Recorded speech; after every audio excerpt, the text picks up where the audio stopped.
Chapter 475. Taoist Shifang became the prime minister and was given a mansion. Old Nanjingguang was appointed as the abbot of Linji Temple by imperial edict and was given the right to accept disciples and give them the precepts. With this right, old Nanjingguang could accept disciples like Xue Huai and didn't need to go through the temple. She had great power in Buddhism. As for the barbarian Moliai, he was much more low-key. Wu Zetian only gave him a mansion not far from Linji Temple, assigned some servants, and ordered the Imperial Divination Bureau to follow his orders. Moliai used the Pyrolite star to prolong his life and asked the Imperial Divination Bureau to provide him with many gold vessels.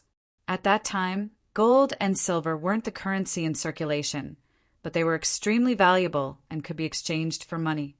If he had dozens of copper coins, how could he escape in the future? At that time, there were no securities, stocks, or bank cards that could be easily carried, so Moliai could only come up with all kinds of excuses to get some gold. Since Wu Zetian ascended to the throne, the power of the country was much weaker than when Emperor Taizong and Emperor Gaozong were still alive. In addition, Li Xiaojie was leading the army to recover the 4 towns of Anxi, so money was spent like water. In the court, Wu Sanxi was building the 3 Yang Palace, the Xingtai Palace, and the Tianshu Palace. But Moliai set up the altar to prolong the life of the empress, so the Imperial Divination Bureau didn't dare to be negligent and could only do their best to satisfy his request. The 3 immortal masters were favored by Wu Zetian, so the flatterers in the court immediately tried to curry favor with them. Even Wu Sanxi and Wu Qingxi had to pay them a visit. Soon, 2 mansions and a nunnery of the 3 immortal masters were crowded with carriages and horses. The 3 swindlers got to know all the powerful people in the court and the nobles of Great Zhou. Yang Fan accompanied his master Xue Huai, so he naturally had to pay them a visit and make friends with them. Mo Lei bragged for a moment, lying that he had seen Xue Huai's past life, which was equivalent to having a relationship with Xue Huai. He had always thought that Xue Huai was the empress' most beloved and only gigolo, so he naturally welcomed his arrival. Taoist Xifang and old Nanjing Fang had the same thoughts as him. Therefore, among all the civil and military officials in the imperial court, Xue Huai was the closest to these 3 immortal masters. When the news reached the ears of Zhang Changzong and Zhang Yizhi, they became even more resentful. However, the 3 immortal masters were now shouldering the great responsibility of prolonging the empress's life and were extremely favored. With Zhang Yizhi and Zhang Changzong's current position in Wu Zetian's heart, the 2 dared not slander them rashly. They could only suppress their resentment in their hearts and wait for an opportunity. At the same time, the long-planned battle against the censorate began. At first, a registrar named Zhuang Chikai from Wanyan County impeached Nixan from Chang'an County. This was a common tactic used by bureaucrats to attack political opponents.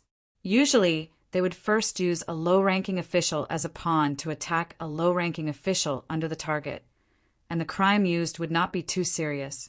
Using this to launch an attack at the beginning, it could play the role of paralyzing political opponents. In addition, once the opponent was vigilant and launched a fierce counterattack, the big shots who had not yet taken action could use their superior status to clean up the mess. The deputy minister of censorate, Lai Junqin, was from Chang, and the few trusted subordinates he promoted were also from Chang. Back then, he had mingled with several ruffians on the streets.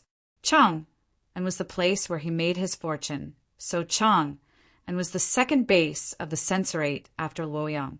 Nixan from Chang, and County was from the censorate. However, this group of people from the censorate was really not sensitive to politics. Wan Guojun faintly felt that something was wrong, but at this time his lack of leadership qualities was undoubtedly exposed. Under the disapproving reaction of the other censorates, Wan Guojun quickly threw his uneasy premonition out of the window, thinking that the storm that happened in Chang and was just an independent incident. Zhuang Chikai, the county registrar of Wanyan County, was just a small local official above the 8th rank, and Ni Exen, the county magistrate of Chang and county, was just a small official below the 8th rank, so no one in the court paid attention to it at all. The file was smoothly transferred to the Ministry of Appointments. After some investigation, the Ministry of Appointments found a series of problems in Zhuang Qikai's impeachment of Ni Exen's law enforcement, including a large number of violations of the law, corruption, and bribery. This was not something that could be solved through the line of administration. Therefore, the file was transferred to the Ministry of Justice, which naturally handed it over to the Ministry of Justice. With Chen Dong, a meticulous and skilled judge handling it, Ni Exen's series of illegal acts were soon exposed to the world. In the past few years, Ni Exen had carried out cruel laws in Chang, and extorting confessions under torture, and created a large number of unjust, false, and wrong cases, which were bloody presented to the world. Ni Exen fell from power, and a few families in Chang and county whose families had been ruined by Ni Exen begged all the way to the capital, blocking the gate of the censorate, and knelt to complain. The censorate was divided into the left and the right. The left was responsible for supervising the officials in the capital, and the right was responsible for supervising the local officials in the counties and prefectures. This matter was under the jurisdiction of the right of the censorate. The original right minister of the censorate was Wei Yuanzhong, who was framed and imprisoned by the left minister of the censorate, Lai Junqian. After he was released from prison, he was sent to another place by Wu Zetian out of consideration for the dignity of the imperial court. From then on, the right minister of the censorate was sworn to be enemies with the left minister of the censorate. However, the left minister was too powerful, and they could do nothing about it. Now that this case had fallen into the hands of the right of the censorate of the right of the censorate treated it like a treasure. Especially after they accepted the case and generously promised to help the people, the Chang and refugees immediately performed a magic trick and gave them a few people's umbrellas. They also pooled money to make a large plaque with the words "Bright Mirror Hangs High," and knelt in front of the yamen to ask the Lord to accept it. The censorate of the right of the censorate, who had been idle for a long time, were all excited as if they had been injected with chicken blood. The next day, their impeachment memorials flew to Wu Zetian's imperial desk like snowflakes. After aimlessly and groundless attacks for 3 days, the censorate of the right of the censorate, Chu Moshuan, took the lead, and all the censorate of the right of the censorate signed a letter of 10,000 words to Wu Zetian. The letter of 10,000 words recorded the depth of the disaster caused by the cruel officials and respectfully asked the emperor to be lenient and to implement a benevolent policy. In the letter of 10,000 words, they specifically mentioned the emperor's ban on slaughter and the matter of showing mercy to all living things under the heavens. The emperor could show mercy to animals like chickens, ducks, dogs, and geese, but he could not allow the people under the heavens to kill. Shouldn't he show mercy to the people of the Zhou dynasty who had to support the royal family and the court? The cruel officials of the left of the censorate finally realized that something was wrong. Before they could think of a way to deal with it, the right supplement Yuan Jinggang wrote a memorial to the emperor, saying that the second generation of the Qin dynasty died because of the harsh punishments. The Zhou dynasty should learn from this. After Empress Wu's revolution and the establishment of the Zhou dynasty, the hearts of the people under the heavens had already settled, and the punishment should be lenient. The official name of the supplement of the imperial censorate was taken from the meaning of picking up the loose ends and making up for the deficiencies. Their job was to search for the remnants and make up for the lost records, to discuss the gains and losses of the court, and to admonish the emperor. As soon as Yuan Buke made his move, the matter was no longer an internal matter of the 3 law departments, nor was it a legal matter. Instead, it had directly risen to the level of the court's policy. The prime ministers of the Political Affairs Hall were deeply in agreement with Yuan Buke's proposal. With Li Zhaoda as the leader, the prime ministers signed a joint agreement and requested for the emperor to make a decision. In the past, Wu Zetian did not pay much attention to these kinds of memorials that were meant to ease torture and implement benevolent policies. But this time the court was full of civil and military officials, and the prime ministers of the political affairs hall were all in agreement. So Wu Zetian could no longer turn a deaf ear to them. Wu Zetian read the memorials very seriously and dictated the edict. The Shanghai Wanner polished it and ordered the political affairs hall to supervise and the right minister of the censorate to carry it out. The cases handled by the left minister of the censorate would be reviewed one by one. The right minister of the censorate finally had the right and reason to question the left minister of the censorate.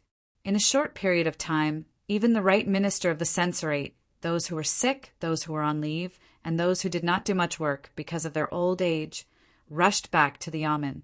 Under their efforts day and night, in just a month's time, they had redressed some of the wrongful cases in the past. Now, there were more than 800 cases of false confessions that were forced to confess under torture. For a time, the entire court was shaken. The right minister of the censorate was knocked unconscious by a series of punches and could not react for a long time. If one did not look at the numbers, one would not know. Who would have thought that in just a few years after the establishment of the Zhou dynasty, so many wrongful cases would be found in just a month? Every case would involve more than 100 criminal officials. Every criminal official would have more than 100 relatives and countless servants who were sent to be government slaves because of them.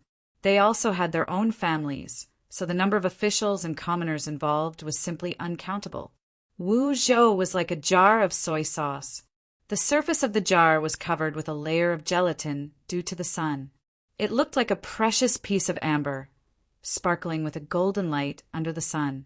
Now that it had been pried open with a stick, the stench immediately spread out, making it hard for people to breathe. Spring had come.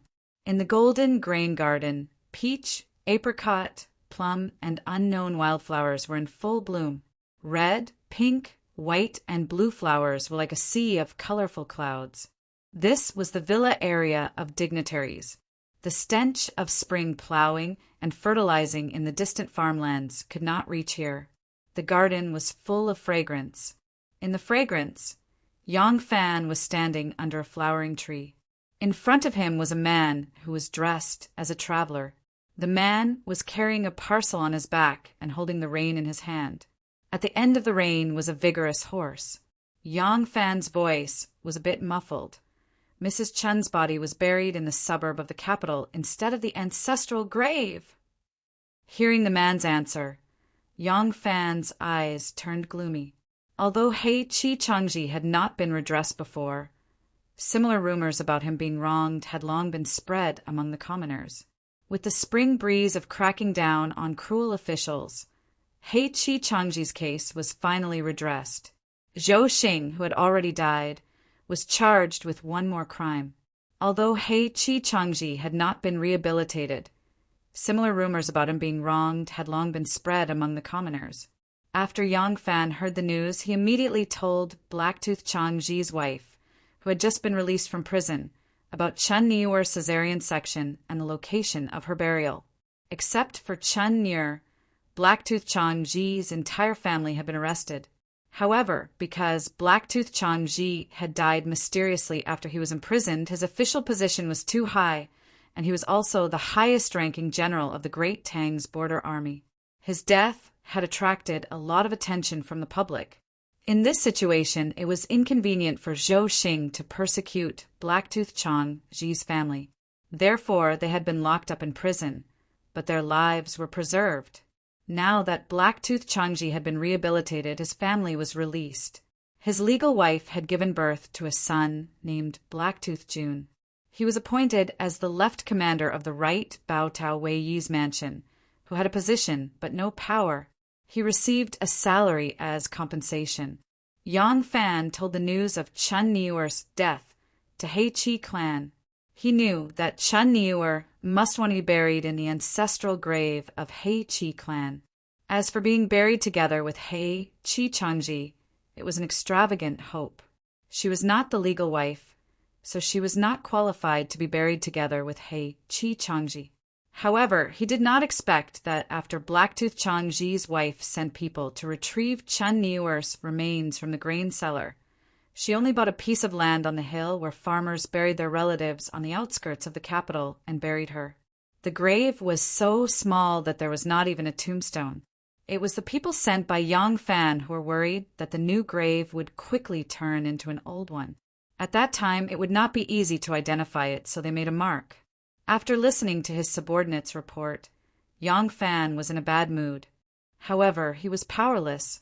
Chen Niuer was a member of the Heiqi clan when she was alive, and she was a ghost of the Heiqi clan when she was dead. Everything about her was decided by Heiqi Changji's legal wife. If she was alive and Heiqi Changji was dead, it was within the law for Heiqi Changji's legal wife to sell her to someone else as a slave or maid. Bystanders had no right to interfere. Yang Fan was worried about Duoduo's feelings, so he did not let Zhao Yu directly tell the Heiqi clan where Duo and Shaoqi had gone. He thought that if the Heiqi clan cared about this child who had wandered to the western regions, then he could tell Mrs. Blacktooth about his whereabouts. However, she did not even ask. Yang Fan despondently looked at the pear tree in front of him. The pear blossoms were as white as snow, like clouds and mist. In his daze, he seemed to see the pitch-black grain cellar again. He saw that pea-sized lantern, and he saw that brave woman who cut open her abdomen and took out her child. Yang Fan shook his head, shaking away the mist in his eyes. He said to his subordinate, "Go. When you reach Longyu, see Duo. Tell her that if she wants Shaoqi to return to his ancestral home, then bring the child back. I will report Madame Chen's deeds to the imperial court on her behalf. I will ask the emperor to reward her and give Shaoqi an official position. His father is a duke. Even though he is the son of a concubine, he should still have a military position. The Heiqi clan will not care about this justice. I will." The subordinate agreed. Yang Fan continued, "Don't be in a hurry to leave. First, find a stonemason to make a tombstone and erect it in front of Madame Chen's grave. If they are unwilling to return to the Heiqi clan, then when they offer sacrifices to Madame Chen in the future, at least they will be able to find her." The subordinate nodded and cupped his hands in salute to Yang Fan. Then he turned around and mounted his horse. Very quickly, he disappeared into the depths of the flowers and trees. Yang Fan sighed. He looked in the direction that the man and the horse disappeared in and did not speak for a long time. Anu pushed aside a cluster of wild flowers that were in full bloom and lightly walked to his back. The branches of the flowers swayed behind her. She was still dressed in a green robe and a small hat, dressed like a handsome manservant. However, even the brilliant wild flowers could not take away her beauty and elegance. Yang Fan did not turn around. He was silent for a long time. Finally, he said softly, "My women are not separated by age in the family. After 100 years, we must be buried together." Anu rolled her eyes at him mischievously. She did not say anything. Yang Fan still did not turn around. However, as if he knew her reaction, Yang Fan smiled desolately. He added, "If one does not think far ahead, he will definitely have immediate worries. When my son is born, I will set down this rule. If he does not listen to me, then he will be unfilial. In the future, he will not even be allowed to enter the ancestral shrine." Anu opened her mouth and wanted to stab him. "I haven't even agreed to marry you yet. You are thinking too far ahead." However, she did not know why she swallowed the words that were about to come out of her mouth. Looking at Yang Fan's back, Anu's eyes slowly became gentle. Even her voice became as gentle as the spring breeze. "The banquet is about to begin. Great Master Huai-E and the 3 living immortals are looking for you." Chapter 476. Yang Fan bypassed a few flowering trees and saw 5 to 6 shuzhou mat embroidered with fish and lotus flowers on the soft woolen carpet among the fallen petals. Flowers were in full bloom, and there was a flowing spring beside them. Taoist Shifeng, who was dressed in a Taoist robe and had white hair and beard, old Nanjingguang, who had a fair complexion, and old Manamole, who was dressed in Hu clothes, accompanied Xue Huai, who was bare-chested. Yu Haoren, Qindong, the right minister of the Ministry of Justice, and Yuan Jinggang, who were sitting in the lower seats, were talking and laughing loudly. Seeing Yang Fan coming, Xue Huai said, "Good disciple, the banquet has begun. Why did you slip away to the side?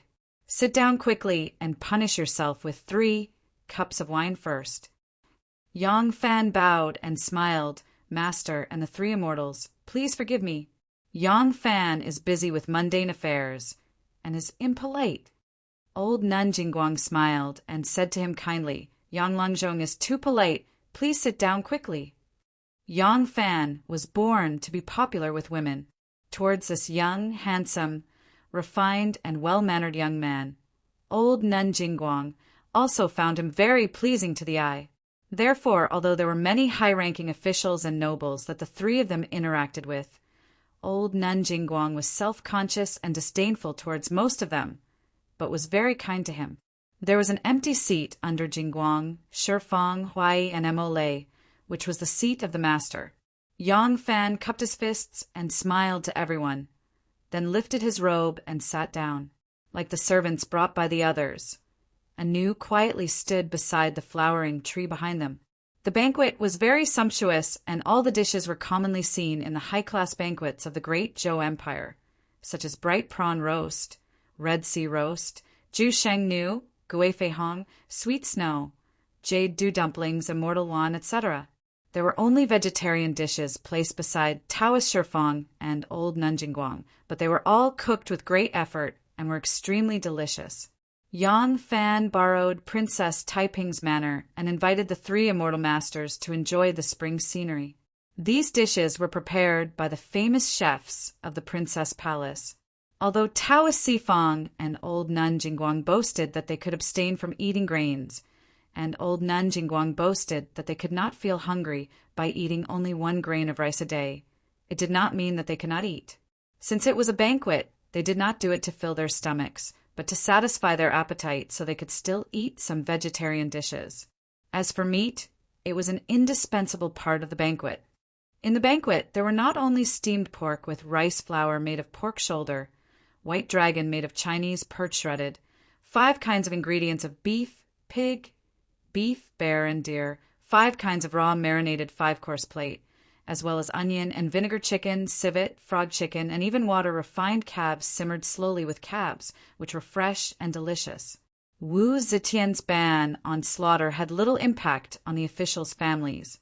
They only pretended to stop eating meat in the first few days after the imperial edict was issued, and then reverted to their old habits. The only impact was that it was inconvenient to eat meat in public, and because meat had become smuggled, only some unruly people who were bold enough to break the law dared to transport meat into the city. The price of meat had increased several times, but it was just a drop in the bucket compared to their wealth. But for the lives of the common people, this order had really caused great harm. Many traders who made a living selling meat had to change professions in a hurry, and they suffered huge losses. The common people who made a living by breeding or hunting animals had completely lost their source of income. The farmers had no land, and the craftsmen did not know any skills. Some people who had no way to make a living could only sell their children and themselves, and become slaves of the rich and powerful at a low price. They were willing to become lowly slaves just to have a meal. The common people were already full of complaints about this. 3 days ago, Chu Kuanga and Miss Xiaodong got married. On the first night, Yang Fan pulled a cart of chickens, ducks, pigs, sheep, and a net of fat fish that had just come ashore from the White Horse Temple and delivered it to them. On the day when Auntie Hua married her daughter and looked for a son-in-law to marry into the family, there was actually fish and meat on the banquet. This became the most glamorous wedding among the families that had recently attended. When the cooks in the streets were frying and the fragrance of fish and meat filled the streets, it was unknown how many people were drooling. Bad luck, Huaminglei, Basho, and Su Mohan smelled the aroma and rushed over. Huaminglei's face darkened. He pointed at the pig that the cook was pressing on the chopping board and fiercely chopping, and asked sternly, "What's the matter with this pork? Who allowed you to kill?" Pasta's mother, who was helping in the kitchen, smiled and explained, "We didn't kill this pig, and we didn't buy it from the market. Last night, a wolf came down the mountain and killed a fat pig raised by a farmer. Erlang and his teacher, Master Huai, saw this with their own eyes." Huaminglei's face was stiff. He glanced at Yang Fan, who was sitting at the head of the table, and asked in a deep voice, "Then this mutton," Pasta's mother said, "it was also killed by that wolf." "Not only this pig, the sheep, but also the chickens, ducks, and geese were all killed by the wolf." Su Fangzheng pointed at the fat fish that had just been oiled, and asked, "Then what about this fish?" Pasta walked over from behind his mother, and answered mischievously, "It was also killed by a wolf." The commoners attending the banquet immediately burst into laughter, but Huaminglei and Su Mohan didn't seem to think that this was ridiculous at all. They nodded seriously, and their anger turned into joy, and said, "Since it was killed by a wolf, then it's not a crime to kill it. It's also right to stew it and eat it." Then the two of them took out red packets and handed them to Annie Hua, and sat at Yang Fan's table with saliva dripping from their mouths. As they waited for the meal to start, they flattered him. How could they not know how ridiculous the saying that the fish was killed by a wolf was? But since Pasta said it, they believed it. Pasta said this because the common people who were angry but dared not to speak out used their special way to vent their dissatisfaction. The two low-level officials were very stupid to be deceived and also expressed their dissatisfaction with this unreasonable and absurd decree. Naturally, such an absurd government decree had to be treated with an absurd attitude. But the basis of all this was because of Yang Fan sitting at the top of the table. With Yang Fan and Yang Fan's master, the famous unreasonable monk Huai, supporting them, they dared to end this routine interrogation in such a ridiculous way. If there was no such background, who dared to openly violate the imperial edict? Only the privileged class. These people sitting in the luxurious manner of Princess Taiping were the privileged class. As the cups crossed, at the invitation of Master Huai, Taoist Shifang showed a little of his skills and performed a magic to reconnect the broken cloth. He cut a bundle of white silk into pieces, and when he put his palms together, the broken cloth was restored to a bundle of intact white silk, which made Shua Huai click his tongue in amazement. Because of this magic, the topic naturally turned to the stories of the necromancers who cultivated immortality since ancient times. Right compliment Yuan Jinggong's mouth was a little smelly. Logically speaking, an official who could reach his position should be someone who said what people said and what Go said. He shouldn't have said anything that was taboo. But no matter how he said it, all he said were swindlers who used illusions to deceive people, such as Su Fu and Shinigaki Hei Taoist Shifang, and the pure light old nuns' faces became more and more ugly. The barbarian Molei did not know these ancient stories, so he blinked his big blue eyes, but did not understand anything. No one noticed that before Yuan Jinggang spouted his nonsense, Yang Fan had secretly shot him a glance. "Haha, Yuan Buke's words are wrong." Seeing that Taoist Shifang's face had turned the color of pig liver and was about to explode, Yang Fan suddenly said with a smile, "It is because the magic of immortality is hard to find, and people all want to become immortals. So there are villains who take advantage of it. In fact, there are real immortals." Yang Fan said with fervor and assurance. For example, immortal Guang Qingzi, who lived during the reign of the Yellow Emperor, was 1,200 years old. This is recorded in the historical records. Another example. During the reign of Emperor Wen of the Han Dynasty, the father of the river once wrote the annotation for Laozi's Tao Te Ching, was 1,700 years old, and achieved immortality on Tiantai Mountain. Hearing Yang Fan's words, Taoist Shifang and the pure light old nuns' faces became better. They thought to themselves that they were immortals, and it was really not worthwhile to argue with a common person like Yuan Jinggang. So they smiled happily and nodded to Yang Fan with approval. Yang Fan said again, As for Su Fu, Shinigaki Hei, and the others, the reason why they succeeded was not because of their clever means, but because the emperor was too greedy and blinded by greed. For example, Emperor Shi Huang. Books were the same as literature, carriages were the same, and he established the foundation of the world. He had made great contributions, but he was greedy and wanted to live forever, so he was used by Su Fu. However, Su Fu was also a wise man. He used the excuse that he had to go out to sea to find the elixir of immortality for Emperor Shi Huang, and finally escaped. He led 500 children and 500 virgin girls, and lived a free and happy life. Shinigaki Hei, on the other hand, was much more stupid. He found someone to carve the 4 words longevity of the emperor on a jade cup and said that it was a gift from an immortal to Emperor Wen. Emperor Wen of Han was also a hero among the emperors of his generation, a virtuous emperor who created the rule of Wenjing. In his later years, he also became greedy.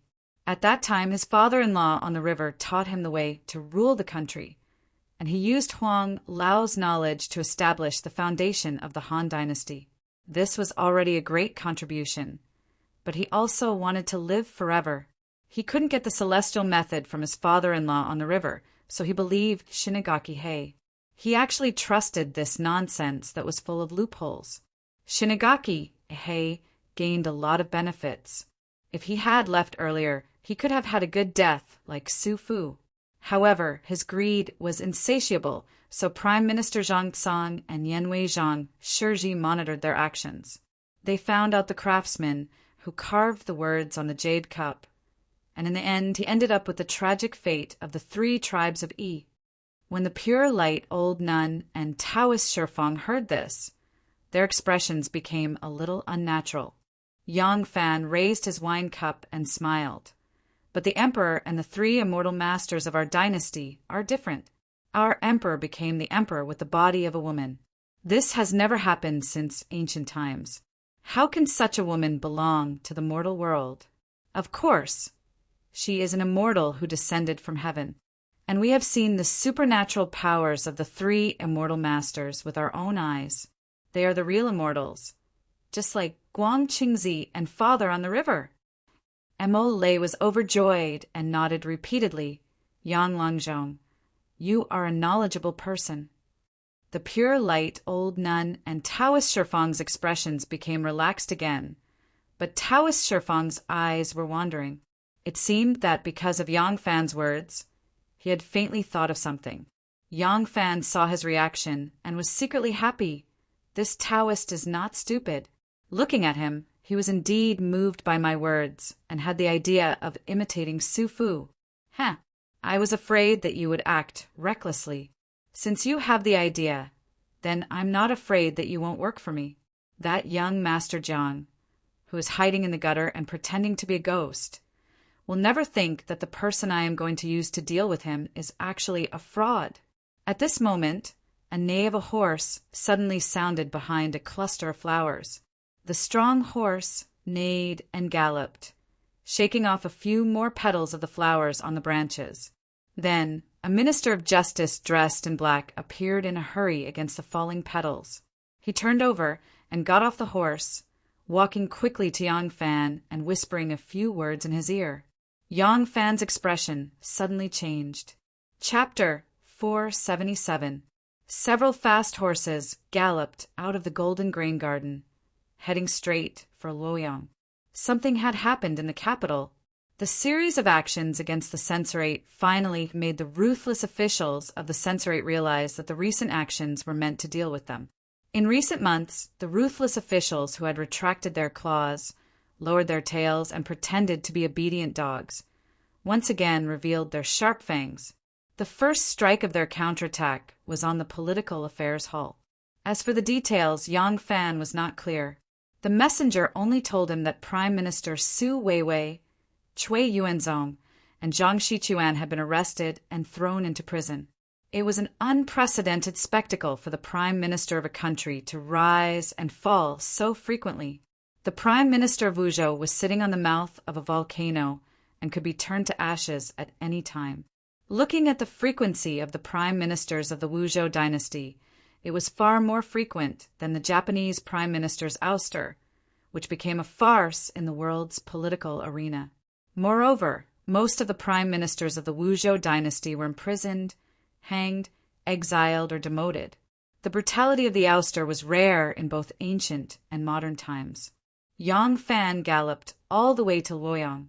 He thought to himself, the position of prime minister is so dangerous. So why are there so many officials still scrambling for this position like ducks? If it were me, I'd rather stay down there peacefully than take up such a dangerous position. Yang Fan lost his family at a young age and wandered to the southeast. Although he had studied since he was young, he could not compare to those scholars who had studied hard for 10 years. Naturally, he did not understand how attractive a name that could be recorded in the annals of history was to them. Not to mention that being the prime minister might not necessarily lead to the destruction of one's family. Even if it was really dangerous, there were still countless people who were willing to risk their lives and charge forward. Yang Fan and Qindong arrived at Luoyang. Qindong returned to the Ministry of Justice first, while Yang Fan went straight to the palace. He wanted to go to the Political Affairs Hall. The Minister of Justice, Dolu Qinwang, and the Assistant Minister of Justice, Tao Wenjie, were both there. The messenger at the Golden Grain Garden said clearly, "Prime Minister Li is furious." Minister Dolu invites Lang Zhong to go to the Political Affairs Hall immediately after returning to the city. After entering the palace, Yang Fan quickly turned to the Political Affairs Hall. Not far from the Political Affairs Hall was the Hall of History. R's room was in the Hall of History. If Yang Fan went there at this time, he might be able to see one. But at this moment, of course, he had no time to talk to the beautiful woman. After entering the Political Affairs Hall and asking for the location of Li Zhaoda's office, Yang Fan hurried over. Pa! A hastily drafted edict fell to the ground as Li Zhaoda angrily roared, "Fool! Truly, truly a fool who can't understand." Wang Xiaojie mobilized an army of 200,000 soldiers to plot against Anqi, and he spent an enormous sum of money on supplies, armor, and weapons. The imperial court has never been able to keep up with expenditure, and based on your method of supply, just transportation alone will cost more than half of the army. How could the Phoenix Pavilion be filled with such fools? The one being scolded was the assistant minister of the Phoenix Pavilion, Gu Zili. The Phoenix Pavilion was originally the Hall of Governmental Affairs, one of the 3 provinces of the Hall of Governmental Affairs, Minxia and Shangshu. In a broad sense, the assistant minister of the Phoenix Pavilion was also a prime minister. For this prime minister Gu to rise to such a high position, he was normally an extremely revered figure. But being treated in such a manner by Li Zhaoda, he could only blush like an old hen that had just laid an egg. Gu Zili's face was red to the ears as he explained, "Prime Minister Li, it is not that this lowly official is incompetent. It is just that the 4 garrisons of Anqi are located in a remote area, and they have been lost to the Tubo Empire for many years. The original fields have all been abandoned, and the local tribes have all been plundered by the Tubo Empire. Right now, we are only relying on local supplies, which are not even a tenth of our military needs." "I don't want to hear it." Li Zhaoda's spittle sprayed onto Prime Minister Gu's face like rain. Anqi Road is far, and the sand is deep. Long-distance transportation costs are enormous. If we continue with this method of yours, when the 4 garrisons of Anqi are recovered and the country is under control, the costs will be unbearable. Don't talk nonsense with me. If you don't solve the problem, what use are you? Go back and draw up a better plan." Gu Zili had no choice but to swallow his anger and agree. He bent down to pick up the draft edict from the ground. Prime Minister Gu was thin and weak, but his movements were inflexible. Probably because of some illness in his legs, he could not bend as he wished. When he bent down to pick up the edict, he could only stick his chin up high, looking very unsightly. Li Zhaoda had a bellyful of nameless anger because of the imprisonment of the 3 prime ministers. Seeing him like this, he loathed him even more. He scornfully rebuked. When the court selects officials, they must pay attention to one's character, words, books, and judgment. Looking at your thin and weak stature, your vulgar speech, your lack of wisdom, your lack of talent, your stubbornness, your cowardice, your movements slow, you are like a frozen fly. I really don't know how someone like you became the assistant minister of the Phoenix Pavilion. Even an insignificant official would be angry if he was humiliated like this, let alone Guzili, who was the current prime minister. But under Li Zhaoda's influence, he did not dare to refute. The higher one's position, the more scruples they had. Although Assistant Minister Gu's heart was filled with hatred, he did not dare to offend Prime Minister Li, who could cover the sky with one hand. Gu Zili was so angry that his lips trembled and his vision went black. With great difficulty, he picked up the edict and panted heavily. For a moment, he was unable to take a single step away. Hearing Li Zhaoda's insults, Gu Zili's body swayed and he almost fell. The supervising imperial censor Chen Liejiu, who had also come to the political affairs hall to report, saw this and quickly helped him up. Chen Liejiu helped Gu Zili steady, but when he saw Li Zhaoda glaring at him, he quickly withdrew his hand. Li Zhaoda scolded, "Look at the two of you. Gu Zili is thin and withered, with no flesh on his cheeks, but you are as fat as a ball, with a round face and big eyes, just like a pai xiao." The court's standards for selecting officials are getting worse and worse. What kind of people are they using? Pai xiao was one of the names for pandas. This Chen Liejiu was short and plump, with a round face and big eyes. If one looked closely, he really did look like a panda. The little servants in the two rooms couldn't help but cover their mouths and snigger. Chun Zhaoda was also someone who liked to give people nicknames. After today's matter, with the big mouths of these little servants spreading the news, the elegant nicknames of Assistant Minister, Jellyfly, and Imperial Censor Pai Xiao would probably spread. Being scolded by Li Zhaoda, Chen Liejiu's plump face also turned red. Li Zhaoda waved his hand in disgust, saying, "Get out! All of you get out! Looking at the two of you makes me annoyed." Gu Zili and Chen Liejiu nodded, and were about to leave when a little servant came into the hall and said to Li Zhaoda, "Masterly Minister of Justice Yang Fan wishes to see you." "Let him in." Li Zhaoda gave the order in a bad mood and sat down on the couch. Because Li Zhaoda's administrative hall was a building in the palace, it was very different from the yamen outside. This was a palace building. Li Zhaoda's residence was a main hall. On the left and right side of the hall, there were 8 huge hall pillars. On the 2 sides, there were side halls, forming a courtyard. Yang Fan stepped into the hall and saw Li Zhaoda sitting angrily on the seat of honor. He didn't bother to look at the people beside him and quickly went forward. He crossed his hands and bowed, saying, "This lowly official Yang Fan greets Prime Minister Li." Li Zhaoda snorted and glanced at him coldly. He said in a strange tone, "You, a plague doctor, are so idle. As the head of the Ministry of Justice, you don't do proper work, idle around, let down the emperor's expectations and do wrong to the people. To think that I have always looked at you differently. I didn't know that you are so useless." Yang Fan was startled. He didn't expect to be reprimanded by Li Zhaoda as soon as he entered the government hall. Yang Fan couldn't help but get angry. He replied coldly, "Prime Minister Li, I came here under orders to listen to your instructions, not to listen to your lecture.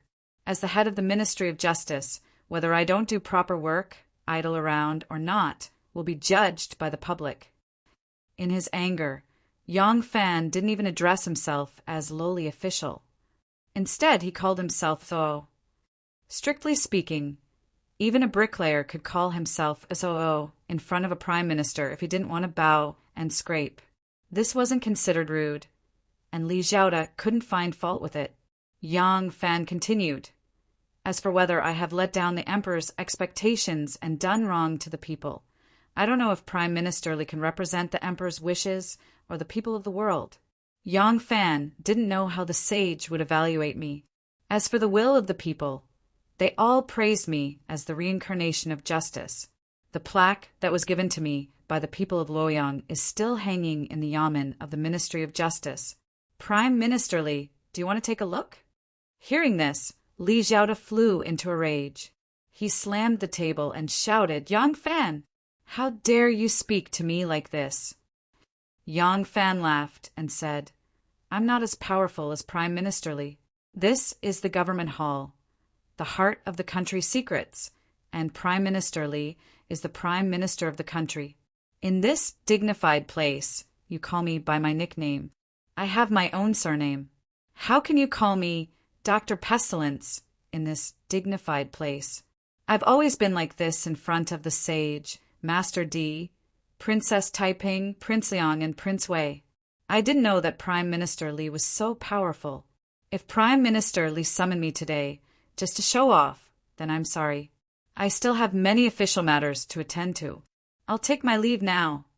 The people that Yang Fan mentioned were either of higher status than Li Xiaoda. Although Di Renjie was now a small county magistrate, when he was in the government hall, Li Xiaoda was still the youngest brother. In the bureaucracy, seniority mattered, and Di Renjie was also of higher status than him.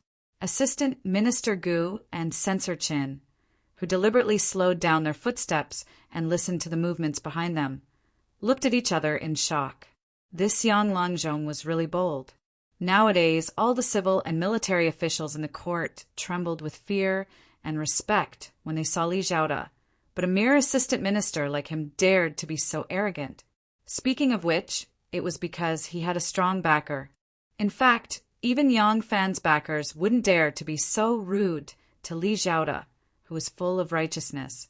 However, the two officials could only think of it from the perspective of their backers. Who would think that they didn't have the guts not to bend down for a few buckets of rice? Dolu Qinwang and Tao Wenjie, who were waiting in the side hall, came out from behind the screen when they heard the commotion. When they heard Yang Fan and Li Xiaoda talking in such a manner, they couldn't help but turn pale with fright. Dolu Qinwang hurriedly stepped forward and shouted, "Yang Fan, shut up!" Then he bowed to Li Xiaoda and said, "Yang Fan is young and impetuous and doesn't know proper etiquette. Prime Minister, please forgive me. Get out, get out. All of you, get out." Li Xiaoda angrily waved his sleeves and chased out all the attendants in the 2 rooms. When the hall was empty and only the 4 of them were left, Li Xiaoda glared coldly at Yang Fan and said in a cold voice, "Young man, don't be too arrogant." Yang Fan shrugged his shoulders and said indifferently, "I am a bit arrogant. I don't get along with Prime Minister Li, the minister and the assistant minister. Presumably, the entire court from the saints down would be happy to see this happen. Doesn't Prime Minister Li think so too?" Li Xiaoda snorted coldly and didn't say anything. On the surface, it didn't seem like the entire Ministry of Justice was united. This was their strategy from the very beginning, but there was no need for it to escalate to the point where a Minister of Justice contradicted a Prime Minister.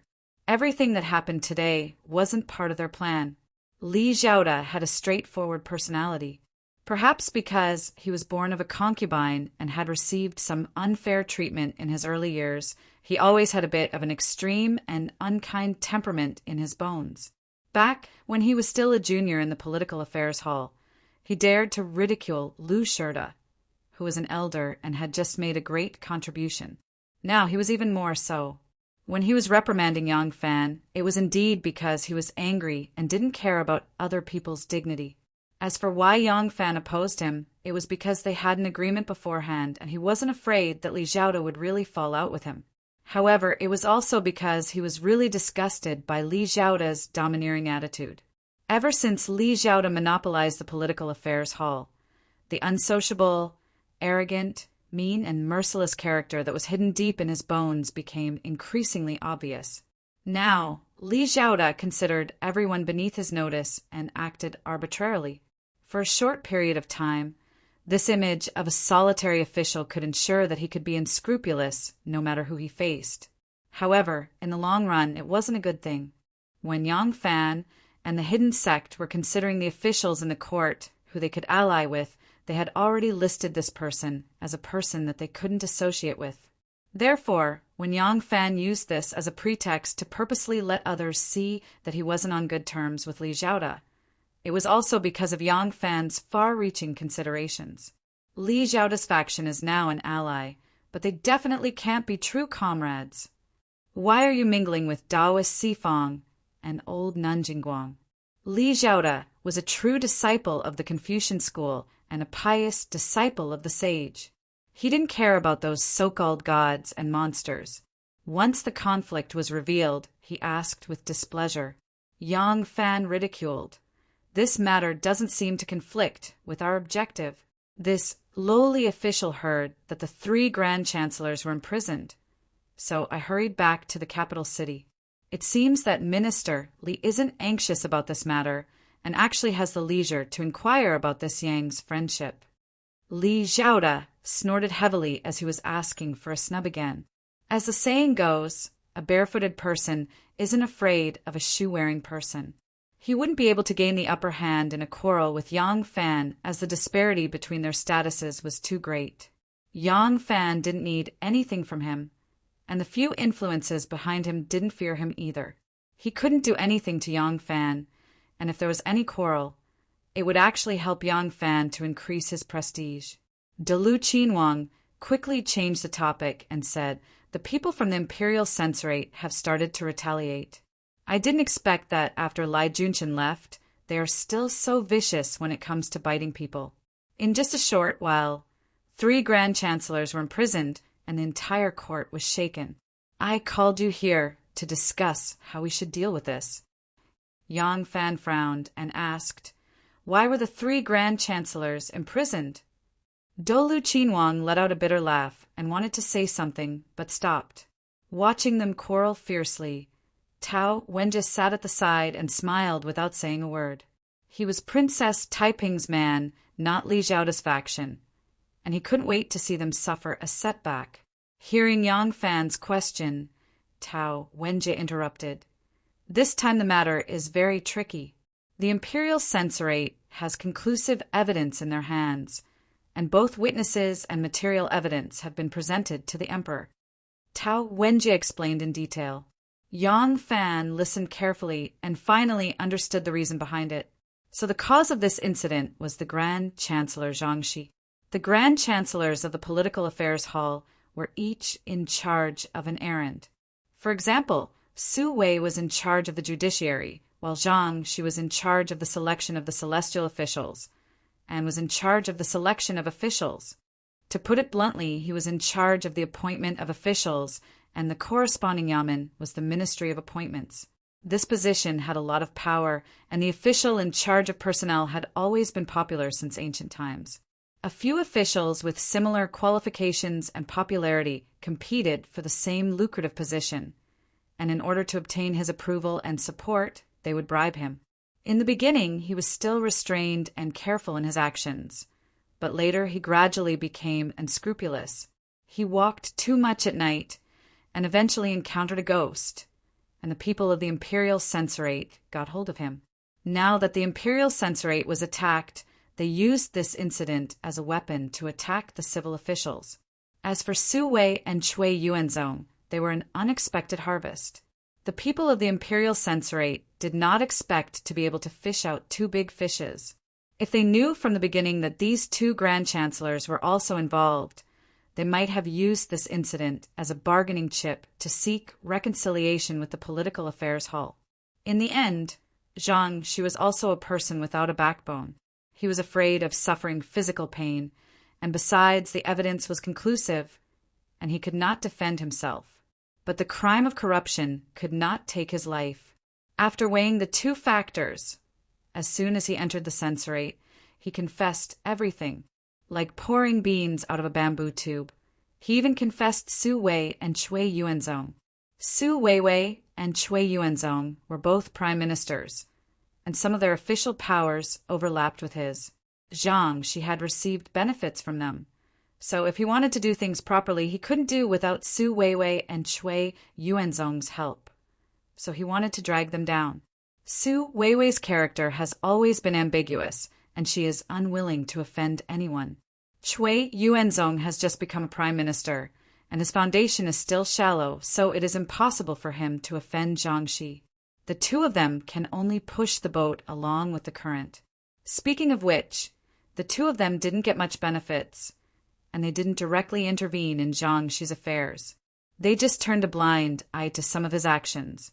As a result, Jiangxi was exposed, and the two of them were implicated and sent to prison together.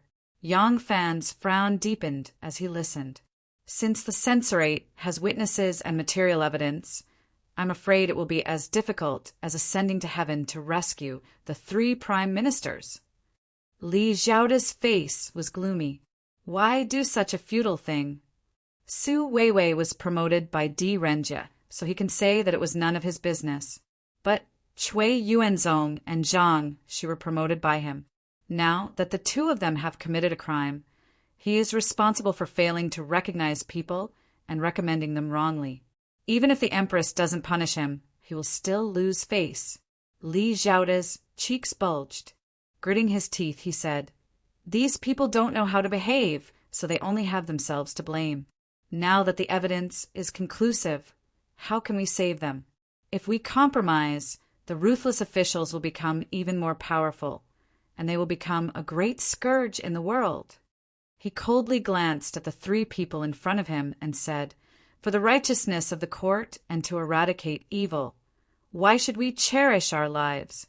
Moreover, the 3 of them have their own blemishes.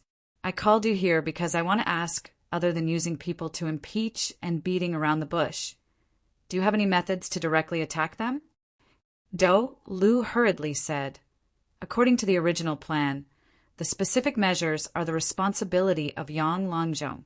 "Yang Longzhong, how are the preparations on your side?" Yang Fan said, "I have not slacked off for a moment and have been in the midst of preparation. To tell the truth, I have already cast my net. Even if this incident did not happen, it will be time to pull in the net in a few days." Li Xiaoda coldly said, "What methods do you have? Don't use those frivolous methods on those small shrimps. I want you to directly attack the heart of the imperial censor, take down their leader, and immediately return the favor." Yang Fan smiled and said, "Right now there are only a few eagle claws in the imperial censor. Wang Hongyi and Ho Siji are 2 of the leaders. My first target is them. As for the methods..." A strange expression suddenly appeared on Yang Fan's face. He slowly said, "It is the same as their methods. It is just giving them a taste of their own medicine." Chapter 478. There were 3 antique shops in the north of Luoyang. 2 of them were very wealthy and reputable. Most of the antiques they bought and sold were rare in the world. They had a good reputation among players who liked to collect and play with antiques. The other shop, called Elegant Collection Pavilion, was not good enough. This shop was very small, and there were not many rare items in it. Although most of the items in the collection were antiques, there were not many rare items. It was said that they had even sold fake goods in the past. After a long time, the infamy spread. True players would never set foot in Elegant Hidden Pavilion. However, this Elegant Hidden Pavilion was still doing well. Even if the door was deserted, the shopkeeper still sat in the shop steadily. He never worried about the lack of business. There were no birds at the door today because it was raining outside. Spring rain was as precious as oil. The pitter-patter of rain drenched the uneven bluestone in front of the door until it was shiny. The rainwater converged into puddles and splashed onto the puddles. The shopkeeper, Xue Pingyan, sat behind the counter, holding his fat double chin and smiling at the rain. From time to time, he would take a sip of rice wine. He was very relaxed. Someone had come. He was holding an old oil paper umbrella. His face couldn't be seen. Only a pair of black cloth boots and a green robe that rippled with his footsteps could be seen. When the oil paper umbrella floated to the eaves, the rainwater on the eaves hit the surface of the umbrella, making a pung-pung sound. In just a moment, the person flashed into Elegant Pavilion. The oil paper umbrella moved away, revealing the face of a middle-aged man with a mustache. When Shui Pingyan saw this person's appearance, he immediately smiled even more happily. Business had come. This person's first visit was 3 months ago. Shopkeeper Shui remembered very clearly that it was a snowy winter season. It happened to be snowing heavily that day. This customer was wearing a tight-fitting sheepskin cotton robe and a dogskin hat with ear coverings. He was dressed very rustic, but he was very good at identifying antiques. The antiques displayed in the shop could be accurately named, guessed the age, and estimated the price at a glance. There were a few fake antiques mixed among the low-grade ones. He didn't even touch them, knock them, or look at the inscriptions on them. He only glanced at them and accurately pointed out that they were fake. The shop assistant's face started to turn ugly. Fortunately, the shop's business wasn't good to begin with. People only came once every 10 to 15 days. At that time, there were no other customers in the shop, so the assistant picked up a broom and prepared to kick this customer out. Shopkeeper Shui looked on with a smile and didn't stop him. At this moment, the customer suddenly spoke. "How much is this ear-lifting pottery pot from the Eastern Han Dynasty?" He was referring to the fake item he had just mentioned. He was referring to the ear-lifting pottery pot from the Eastern Han Dynasty. As soon as the waiter heard that there was hope, he immediately retreated to the side. Shopkeeper Shui immediately walked out from behind the counter and said with a smile, 50,000! A real ear-lifting pottery pot from the Han Dynasty was worth less than a tenth of this price. Shopkeeper Shui clearly knew that this was a fake, but he still asked for 50,000. This customer was also very strange. He didn't slap Shopkeeper Shui's face. Then he grabbed Shopkeeper Shui's collar and dragged him out to the street to scold him for being a profiteer. The man paid $50,000 without hesitation and left excitedly with the Han Dynasty earring pottery pot he had just made last month. He even said that it was cheap. Last month, the customer came again. This time he spent 100,000 on a bronze sword from the Qin Dynasty. The rusty bronze sword was real, but it was only worth a tenth of 100,000. It was also this time that Shopkeeper Shui learned the customer's name. It was Zhao Yu. Today, Zhao Yu came again. Moreover, he came in the rain. It seemed that it was another big business, so Shopkeeper Shui smiled even more happily. "Brother Zhao, long time no see. What would you like to buy this time?" Zhao Yu's complexion didn't look good. He frowned and asked, "Shopkeeper, is there any treasure worth 500,000 in this shop?" It was very strange for an antique buyer to not choose an antique that he liked, but only buy it according to the price. Shui Pingyan was a businessman. Hearing such a big business coming to his door, he didn't look happy at all. Instead, he looked worried, which made it even more strange. He frowned and said hesitantly, "Brother Zhao, this business seems to be quite big." Zhao Yu nodded in agreement and sighed. "It is indeed quite big, but I believe that the customer can afford it." Hearing this, Shui Pingyan immediately breathed a sigh of relief. He smiled and said, "In that case, Brother Zhao, how about this antique?" Shui Pingyan took a large coin from the antique shelf and spread it in his palm. The coin was shaped like a bell and had 3 holes on it. Shopkeeper Shui said with a smile, "This is a copper coin made in the Warring States period. It's a rare object." He opened his other hand and slowly raised it in front of Zhao Yu. He said in a deep voice, "It's worth exactly 500,000. 2 hours later, Zhao Yu appeared in Yang Fan's detention room of the Ministry of Justice.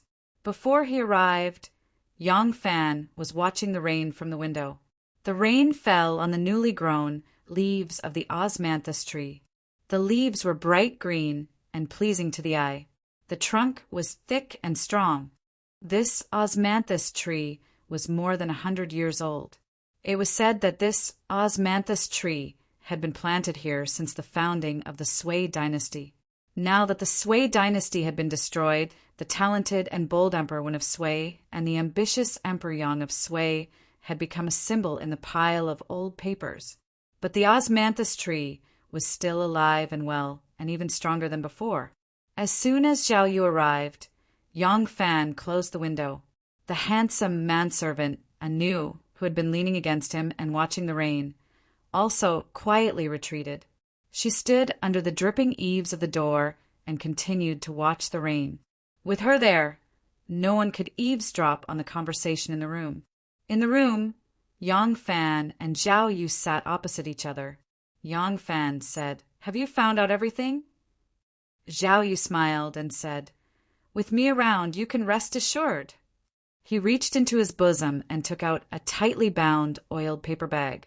Pushing it in front of Yang Fan, he said, "The entire process of bribery, the people involved, the amount and location of each bribe, the requests, and even the place where he hid the money, everything is recorded in detail." Zhao Yu sighed and shook his head with a wry smile. This Wang Hongyi is greedy by nature and loves to amass wealth. He has a nickname, Tao Tai. He used to be unscrupulous, but after Lai Junshin's downfall, he has become much more careful. He actually racked his brains to come up with such a good plan to cross the sea. It must have been hard on him. Yang Fan said with a smile, "Yes, let my family open an antique shop first and sell some worthless junk there. Then let the people who asked him to do things or begged him to be lenient go to the shop and buy these worthless antiques at a high price. Then give them to him as a gift, as proof. It's a flawless plan." Unfortunately, he forgot that the censurate's best method is 3 people confess, and the crime is determined according to the confession. Now that I've found out how he took bribes, I'll do the same to him. I'm not afraid that I can't punish him. Anti-corruption had always been the most powerful weapon in political battles. In the name of anti-corruption, they could openly get rid of their opponents. Of course, the premise was that the other party was really corrupt. Wang Hongyi had a penchant for collecting antiques, and Yang Fan catered to it. Sure enough, he successfully obtained the evidence. He held the oiled paper bag in his hand and said to Zhao Yu, "Tomorrow morning, I will go to the yamen to work as usual." Zhao Yu smiled knowingly and stood up. "Goodbye. I won't see you out." With a bang, the oiled paper umbrella opened up under the dripping eaves, like a water lily spread out in a water tank in the corner, gently turning. Zhao Yu held the hem of his robe in one hand and the umbrella in the other as he quietly left. The Ministry of Justice in the rain gave off a lonely feeling. Walking in the rain, Zhao Yu's back also exuded a sense of loneliness. Alas, it's the same wherever I go. Anu walked into the room and sighed softly amidst the pitter-patter of the rain. She faintly said, "Young Master and Shenmu are like this. It's still the same here." Yang Fan raised his eyebrows and said, "Are you tired of it? Where there are people, there will definitely be fights. Even if you hide in the deep mountains and old forests to avoid the world, when your children and grandchildren grow up and the population gradually increases, there will still be fights. Fights over land, property, houses. This is human nature. Some people fight for the world, some fight for themselves, some fight for high positions, some fight for 3 meals a day, some fight against the heavens, and some fight against other people. In reality, what's the difference? As for me, in order to stop you from being afraid, in order for you and me to be together, I will fight against young Master Jiang. In order for my woman and children to eat well and wear well, instead of worrying about 3 meals a day, I will fight for my position. Anu, you were not this depressed in the past. You are not even afraid of the emperor. Why are you so afraid of young Master Jiang?" He walked to Anu's side and softly said, "I know what you are worried about. Don't worry. Before I have a perfect plan, I will not easily challenge him." Anu nodded and gently threw herself into his arms. Outside the window, the lonely rain seemed to have a hint of gentleness. The next morning, Yang Fan rode a tall horse and, as usual, rushed to the Ministry of Justice yamen amidst the ringing of bells in the city. Before he got off the horse, 4 or 5 people rushed over from the roadside. There were men and women, old and young. They knelt in front of the horse, with a paper on top of their heads, and loudly cried out that they were wronged. The head of the Ministry of Justice, Feng Shihue, also happened to be at the door. One of the two minister counselors of the Ministry of Justice had just been transferred away from his original post not too long ago, so the position of minister counselor was vacant. From that day onwards, Feng Shihui would coincidentally arrive at the yamen at the same time as Dr. Yang every day. When Dr. Yang dismounted, the two of them would walk in together, chatting about qi, their bodies, and bonding. The four heads were now fighting for the position of minister counselor with all their might. For example, to show their loyalty to their superior and to give gifts, they were all doing it. But if they wanted to succeed, they obviously had to put more effort into the details. Today, Feng Shihui happened to be at the Ministry of Justice at the same time as Yang Fan. When he saw this scene, he quickly ran over to chase them away. Go, go, go! Don't you know the rules?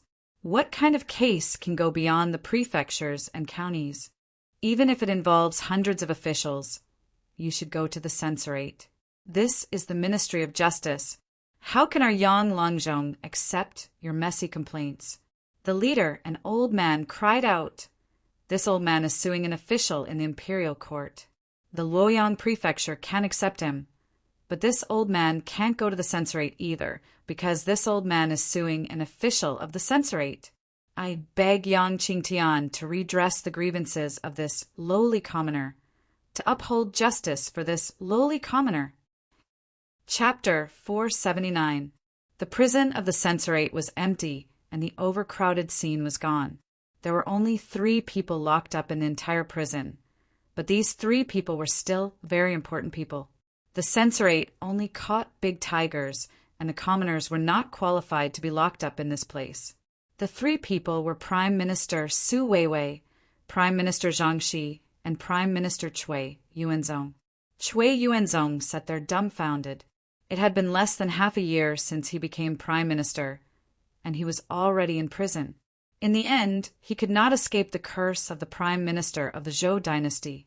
Cui Yuanzong wanted to cry when he thought of his ambition when he became Prime Minister and how he wanted to climb step by step to the position of Chief Minister. Zhang, she sat on the straw couch facing the wall. He looked like Bodhidharma, but he did not know if he could leave a shadow on the wall and understand the true meaning of Buddhism. Zhang, she was like this because he was ashamed to see his friends. He was the one who confessed to Su Weiwei and Cui Yuanzong, and he was the one who dragged them into this mess. To be more precise, they did not take bribes on purpose. The reason why they accepted his gifts was not to help the officials who asked him to do things, but because they did not want to offend him as a prime minister. In the end, he called these 2 friends out as soon as he entered the prison. He did not do things properly, so how could he still have the face to see his old friends? Su Weiwei sometimes sat down, sometimes stood up, sometimes walked, and sometimes raised his head to stare blankly at the light coming from the vent. He hated Zhang Shi for not being loyal. He hated himself for not sticking to his nature. He regretted not showing mercy in the beginning. He was worried that his future would be ruined because of this. All these thoughts made his gray hair almost completely white in just a few days. At this moment, he was looking at the dark corner of the prison, thinking about his future. He had 4 sons. The eldest, 3rd, and 4th were all officials in other prefectures. He did not know if they would be implicated because of him. He only committed the crime of taking bribes. He hoped that the saints would be wise and not punish them. His 2nd son, Su Fun, was also talented and learned. Among his 4 sons, he was also one of the best. However, Su Wei knew that the career of an official was filled with endless temptations and dangers. Especially after Empress Wu's dictatorship, there were endless killings. In order to be safe, he did not let his 2nd son become an official. His 2nd son, Su Fun, was married and had children. He lived in Maishan County in Sichuan. He was the prime minister's son. Plus, he was very knowledgeable. He was now a famous local gentleman, so this official career turmoil should not affect him. In this way, even if there was an even greater change, the Su family would at least be able to preserve a branch of their bloodline. Thinking about this, Su Weiwei felt a bit more comforted.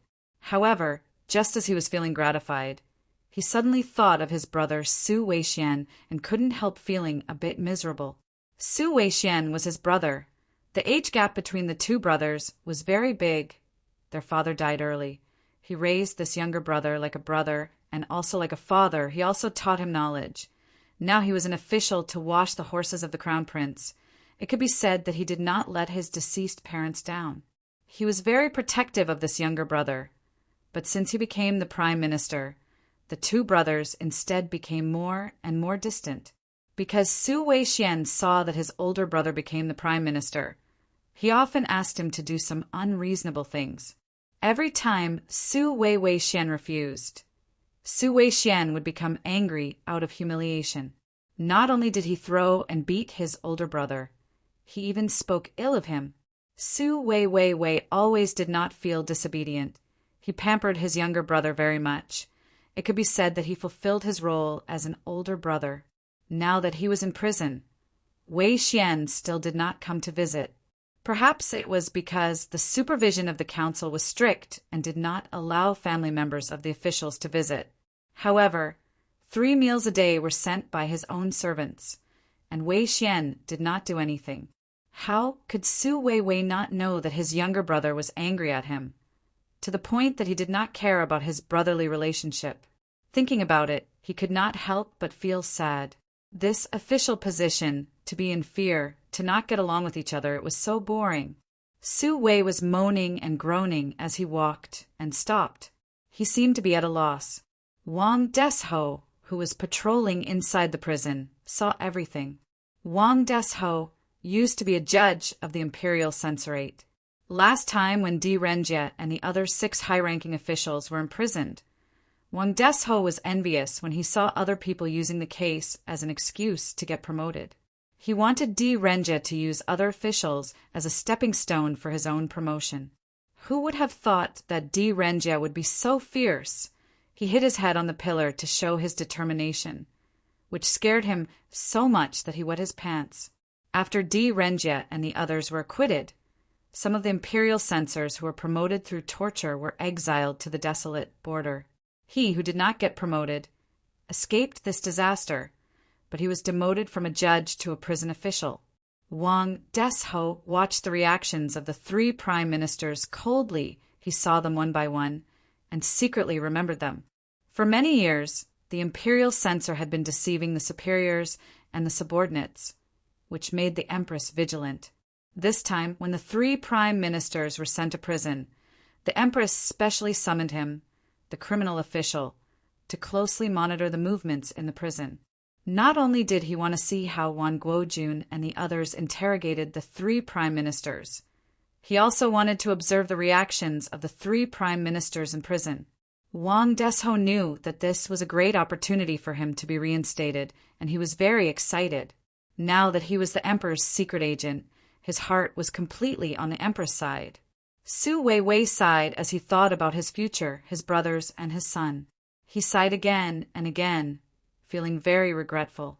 He did not know how many times he had sighed when the prison door opened and a big man stood at the door and shouted, "Censor Wang, bring the criminals Zhang Shi, Su Weiwei, and Cui Yuanzong to trial." Wang Desho heard this, stood up, and took out a bunch of keys from his waist. Su Weiwei, who was pacing around the prison like an ant on a hot pan, could not help but shiver when he heard Censor Wang's name. The civil officials had fought with the cruel officials several times, and although they had suffered heavy losses, the cruel officials in the imperial censor had also withered and were no longer as prosperous as before. Now, there were not many famous cruel officials in the imperial censor. Needless to say, the censor with the surname Wang and the right to bring them to trial must be Wang Hongyi. It was no wonder that Su Weiwei was afraid. Wang Hongyi was an extremely tyrannical and ruthless person. Thinking back, in order to ascend to the throne, Wu Zetian ordered the cruel officials to fabricate charges and massacred Li Tang's royal family and officials who were loyal to Li Tang.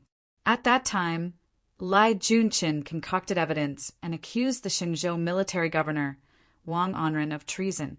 Wu Zetian sent Wang Hongyi to interrogate him. Wang Hongyi rushed to Xingzhou and imprisoned Wang Anren and his son. Wang Onren refused to accept this and clenched his teeth, refusing to admit his guilt. Wang Hongyi did not care and brazenly chopped off the heads of Wang Onren and his son, and brought them back to the capital in a wooden box sprinkled with lime. When he passed by Finzhou, Sima Maogong hurriedly welcomed him and treated him like an honored guest. Wang Hongyi entered the city and attended Master Mao's welcoming banquet. After 3 rounds of wine, his expression suddenly changed. He scolded Master Mao, accusing him of being a rebel against Empress Wu. He immediately ordered him to behead both of them, using his spear to pick his head off. Blood dripped all the way back to the capital. Because of this, he immediately became a capable general under Lai Junshin. Wang Hongyi also had a method of torturing prisoners. In a hot summer day, he would spread a blanket in a small, airless room and cover the prisoner. After a while, the prisoner would die without a single wound on his body. Then he would report that he had died a sudden death. His vicious reputation was so great that when his report arrived, the prefectures and counties trembled with fear and followed it even more faithfully than an imperial edict. Because of this, Wang Hongyi boasted, "My official documents are like wild kudzu. No one is not afraid of them. Now I want this person to interrogate me." Thinking of this, Su Weiwei's face was ashen. In the main hall, Wang Hongyi sat solemnly wearing his hat neatly. Ever since Lai Junshin was demoted to a prefectural military officer, the imperial censorate's reputation had plummeted. The imperial censorates had tucked their tails between their legs and behaved themselves. The imperial censorate's prestige was gone, and it was difficult for him to earn money. For safety reasons, he even had to rack his brains to set up an antique shop. He only had one business every 10 to 15 days, which was nothing compared to the money he used to make. Now that the 3 prime ministers were in jail, the imperial court was shaken. If this case was solved, the imperial censorate's reputation would be restored.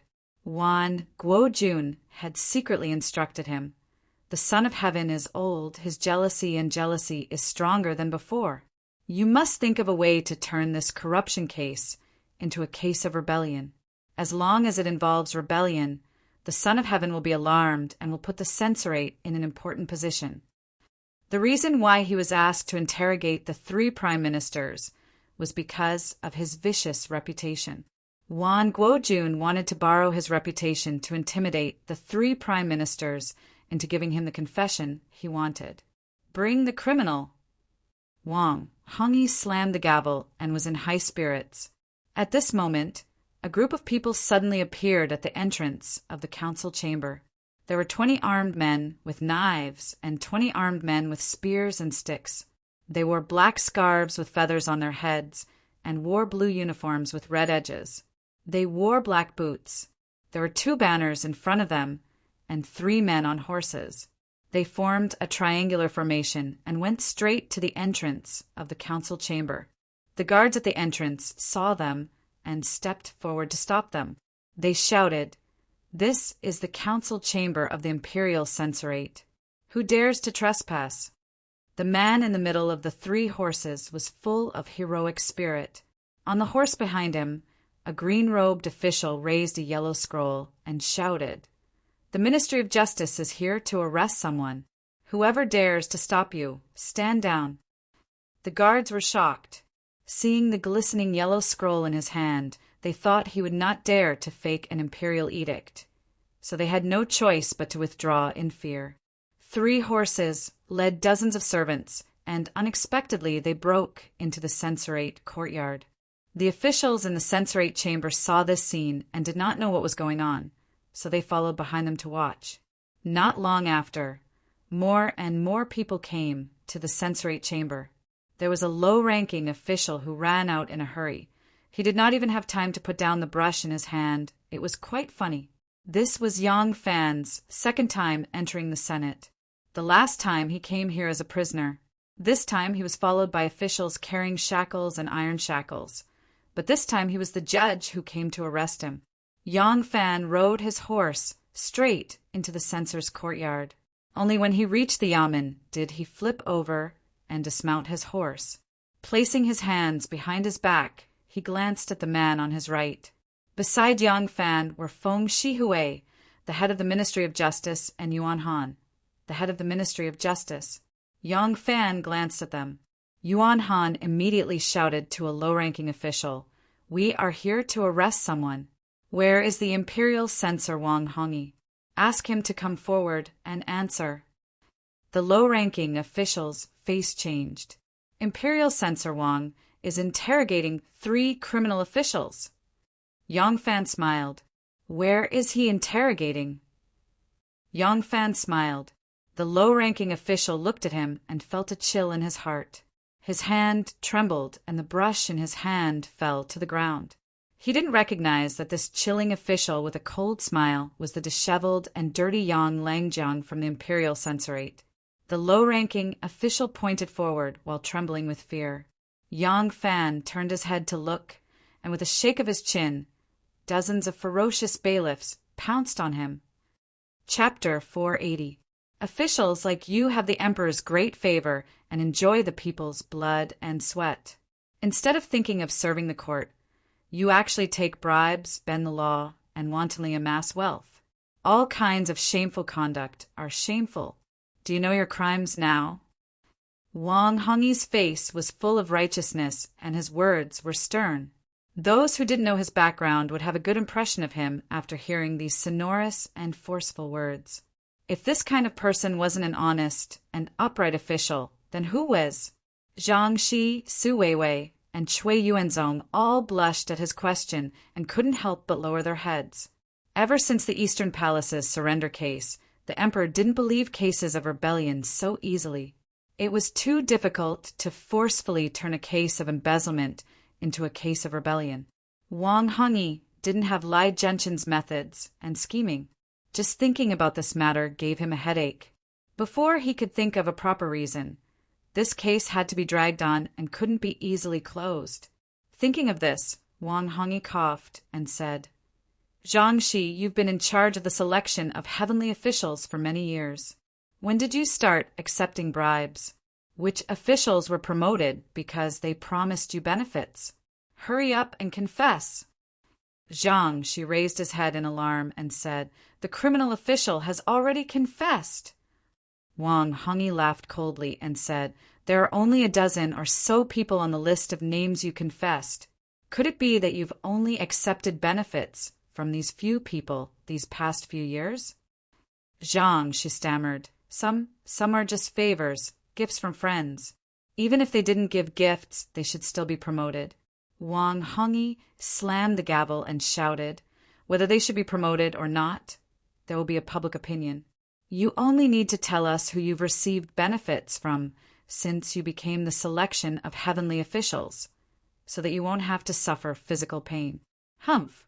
Since you're bribing, you've already lost the word virtue. You still want to say that you should be promoted? What a huge joke! Wang Hongyi's voice had just faded when more than 20 officials suddenly rushed up from the hall. More than 20 people rushed up to the main hall, and the hall immediately became chaotic. The bailiffs standing in the hall were greatly startled. The supervisor immediately went up to them and shouted, Who are you? How dare you trespass into the hall? Those people did not pay any attention to them and rushed into the hall. They split into 2 groups and stood in front of the bailiffs of the Senate. The 2 bannermen, with one hand on their sabers, proudly rushed to the front and pushed the startled supervisor to one side. They turned around and stood still. In a loud voice, they said, Invite the doctor to the hall. Seeing this, Wang Hongyi couldn't help but slowly stand up. His face was full of surprise. Su Wei and the other 2 couldn't help but feel a trace of hope in their hearts. From the looks of it, could it be that the situation has changed? More than 20 officials crowded into the hall. In the middle of the hall was a man, dressed in a ceremonial official's robe. It was none other than the head of the Ministry of Justice, Yang Fan. As soon as Wang Hongyi saw Yang Fan, his countenance changed abruptly. He angrily said, Yang Fan, this is the censorate, not your Ministry of Justice's yamen. Why are you barging into my main hall? Wang Hongyi asked in a righteous and confident manner, but an ominous premonition had already caused his hands and feet to turn cold. Yang Fan was not crazy. Of course, he would not bring people to barge into the main hall of the censorate. If he dared to come, he must have something to rely on. Wang Hongyi had a guilty conscience. In that instant, he made all kinds of conjectures. The more he thought about it, the more afraid he became. Yang Fan stood in front of the hall and looked at the 3 prime ministers who were looking at him with hope on their faces. He sighed inwardly. In order to completely destroy the censorate, Prime Minister Li has already abandoned you. You all have stains on your bodies. It is difficult for me to do it alone. I really can't save you. Yang Fan glanced at them and no longer looked at them. He raised his left hand, and Feng Shihui, who was standing behind him, immediately handed him the imperial edict with both hands. Yang Fan slowly unfolded the edict and said in a clear voice, "The imperial edict is here." Wang Hongyi received the edict. Wang Hongyi was even more frightened. He quickly left the official desk and cupped his hands and bowed. The 3 guilty prime ministers retreated to the side because they were not the ones to receive the edict. Yang Fan read the imperial edict in a loud voice. "My men, today there are people complaining of injustice, accusing the censorate, Wang Hongyi, of falsely using antiques as a pretext and wantonly accepting bribes, disregarding the law of the country and using it for his own use. Order the Ministry of Justice to arrest and investigate." Below, the Assistant Minister of the Hall of Governmental Affairs and the Renayer of the Hall of Governmental Affairs signed their seals. This was an official document from the court. Originally, the Ministry of Justice did not have the authority to directly investigate the censorate's guilty officials. But with the Emperor's imperial edict, he could confidently interfere in this case. After Yang Fan finished reading the edict, he waved his hand and 4 strong men rushed forward. They took off his official hat and robe, and with a hualang sound, the iron chain was wrapped around Wang Hongyi's neck. Wang Hongyi's legs went soft, and he almost fell to the ground. The officials of the Ministry of Justice looked left and right, each of them arrogantly. When had the Ministry of Justice ever been so awe-inspiring? Moreover, they came to the censorate to show off. Yang Fan was as awe-inspiring as Zhou Xing, but he was not as strict as Zhou Xing. He had already won the hearts of the officials of the Ministry of Justice. "Take him away!" At Yang Fan's order, Yuan Han led a group of officials from the Ministry of Justice and dragged Wang Hongyi out of the main hall. The bailiffs of the censorate on both sides saw that Yang Fan was carrying out an imperial edict to take people away. Their faces were blank, and they did not dare to step forward to stop him. When Su Weiwei and the other 2 saw that Yang Fan was about to turn around and leave, they could not help but feel anxious. Although Cui Yuanzong was Yang Fan's former superior, they had always been scheming against each other, and there was no friendship between them. Moreover, he was a prisoner today. How could he have the face to see his former subordinates? Because of Di Renjia, Su Weiwei could be considered to be familiar with Yang Fan. He threw away his old face and hurriedly stepped forward. He cupped his hands and said, "Yang Longzhong, this old man's case." When Yang Fan saw him salute him, he quickly stepped aside and returned the salute. He said, "This lowly official does not deserve Prime Minister Su's salute. This lowly official is here today to bring Wang Hongyi to justice. This lowly official has no right to ask about Prime Minister Su's case." When Su Weiwei heard this, he could not help but feel a sense of loss. Yang Fan saw that Su Weiwei was no more than 50 years old. His hair was already mostly white, his hair bun was loose, and his face was haggard. Yang Fan could not bear to see him like this. He suddenly remembered something that told him yesterday when he met he said, "The sage's eyes shine brightly and illuminate the world. If Prime Minister Su did not do anything wrong, he would definitely not wrongly accuse you. If you have done something wrong, you should sincerely repent. The sage is the reincarnation of Mithria. He has great compassion, and perhaps he will let you off the hook." When Yang Fan said this, he cupped his hands and turned around to leave. Cui Yuanzong and Zhang, she also heard these words. But these words did not hurt or itch. They were just ordinary words of comfort. When the two heard it, they only became more depressed and did not take it to heart. Only Su Weiwei. When Yang Fan was halfway through his words, his eyes met with his, and he faintly gave him a look. Su Weiwei saw this, and his heart suddenly moved. Looking at the back of Yang Fan's departing figure, Su Weiwei repeatedly mulled over Yang Fan's words and gradually felt something. If Yang Fan only said a few words of comfort, he would not have any other thoughts. This was very common words of comfort. Just like when there was a funeral in the family, people would say, "Restrain your grief and accept the vicissitudes of life." But with the deep meaning in Yang Fan's eyes, Su Weiwei did not think that these words were so simple. He still did not understand the reason, but he had already decided to try according to Yang Fan's words. Perhaps his hope was in this look, this sentence. When Yang Fan led his people out of the court, the outside was already surrounded by people from the censorate. When they saw that Wang Hongyi was locked up, there was an immediate uproar. Immediately, people surrounded them and questioned them loudly. Feng Shihue and Yuan Han did not hesitate and shouted, "Arrest him by imperial edict." After some hustle and bustle, those people heard that they were indeed here by imperial edict and did not dare to stop them. They only looked at them with eyes of hatred. Yang Fan stood at the back and let them do as they pleased. His eyes swept across the crowd intentionally and unintentionally. He did not believe that the person in charge of the censorate would not show up. The Ministry of Justice had the imperial edict in their hands. If they wanted to arrest someone, no one could stop them. Even if Lai Junqin was still here, he would not be able to stop them. But coming out to ask about the situation, to appease Wang Hongyi, and even to leave behind a few harsh words to make up for the situation, was the duty of a magistrate. If not, the morale of the censorate would definitely be affected. As expected, they came.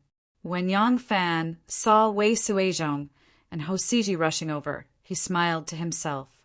However, he was somewhat surprised that he did not see the current vice minister of the censorate, Wan Guojun. Although this person did not have the charisma of a leader, he was much more scheming than Lai Junqin. He knew that, at times like this, he had to come out and calm people down. However, it did not matter if Wan Guojun did not come. The person he wanted to beat down was Ho Siji. It would be the same if he told him directly. When Wei Suizhong and Ho Siji arrived, the people from the censorate immediately moved to the side, opening a path for them. When Wang Hongyi saw Ho Siji, he immediately said with agitation, "Brother Ho, where is Vice Minister Wan? You must help me." Ho Siji comforted him. "Hongyi, do not panic. Vice Minister Wan has not returned from the Supreme Court. When he returns, us brothers will definitely discuss a plan to save you. We, the censorate, are not pushovers. We will definitely seek justice for you." Yang Fan grinned and said, "Ahem. This official has been ordered by the emperor to investigate this case. If censorate Wang is wrongly accused, this official will naturally give him justice. If he is really guilty, this is a case that His Majesty is concerned about. I am afraid no one can save him." Wei Suizhong's face was full of hostility as he sneered disdainfully. "Yang Langzhong, you are really impressive. My censorate has always been bringing people in, but this is the first time someone has been brought out from the censorate." Yang Fan smiled. "Censorate Wei, why are you making such a fuss? The censorate is not a dragon's pool or a tiger's den. If someone breaks the law here, they will not be able to escape punishment. As the saying goes, if there is one, there will be two. This time you only took one. Next time you may take two. You just have to get used to it." Wei Suizhong's nose almost became crooked from anger as he shouted, "Surnamed Yang, don't be too arrogant. Do you think that the censorate is easy to bully? Today you took away a censorate, so in the future you will be compensated 1,000 times over." Yang Fan's expression turned cold as he said, "Censorate Wei, there are hundreds of officials in the imperial court, and thousands of officials in the world. These loyal officials cannot be caught. On the other hand, do you think I'm done with just Wang Hongi? If you don't want others to know, then don't do it. You should plan for yourself first. Come, let's return to the Ministry of Justice. With a wave of his hand, Yang Fan pushed aside the crowd and escorted Wang Hongi out of the censorate. Ho Siji, who was at the side, heard his words and couldn't help but be startled. It seems like they have been watching the censorate for a long time. I'm afraid that they have something on us. Otherwise, they wouldn't be so unyielding. Looking at Yang Fan's back, Ho Siji suddenly remembered that she had something on him.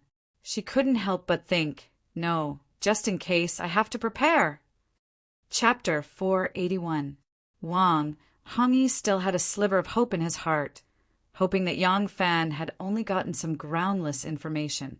However, when he saw the shopkeeper of the elegant depository pavilion, Xue Pingyan, the waiter next to Xue Pingyan, Zhao Yu, who had given him 3 generous gifts and was now kneeling there crying, and the housekeeper who had witnessed all of his bribery and his brother-in-law who had helped him keep the stolen goods, Wang Hongi immediately broke down.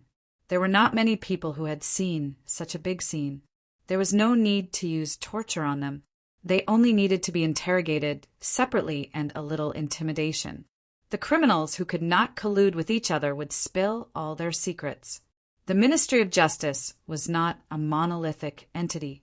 Someone had already leaked the irrefutable evidence of Wang Hongi to the people of the censorate.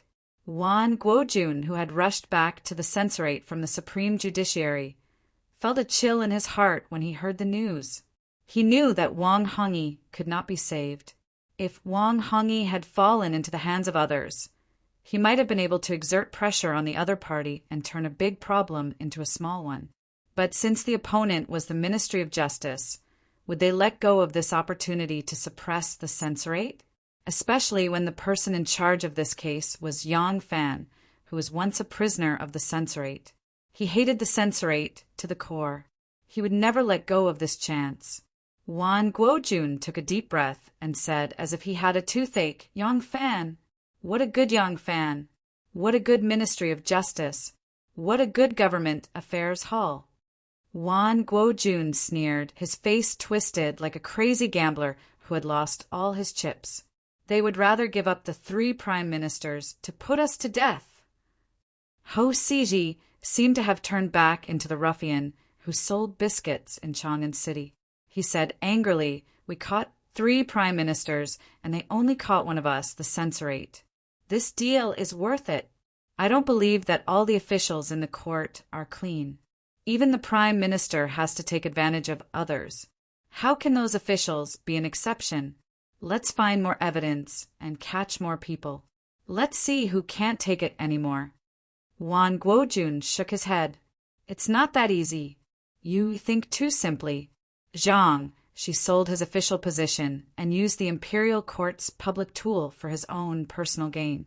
This was something the emperor could not tolerate, so he flew into a rage. As long as it did not affect the overall situation, the emperor would not mind if he only received some benefits in the process of governing. The emperor understands this better than you and I.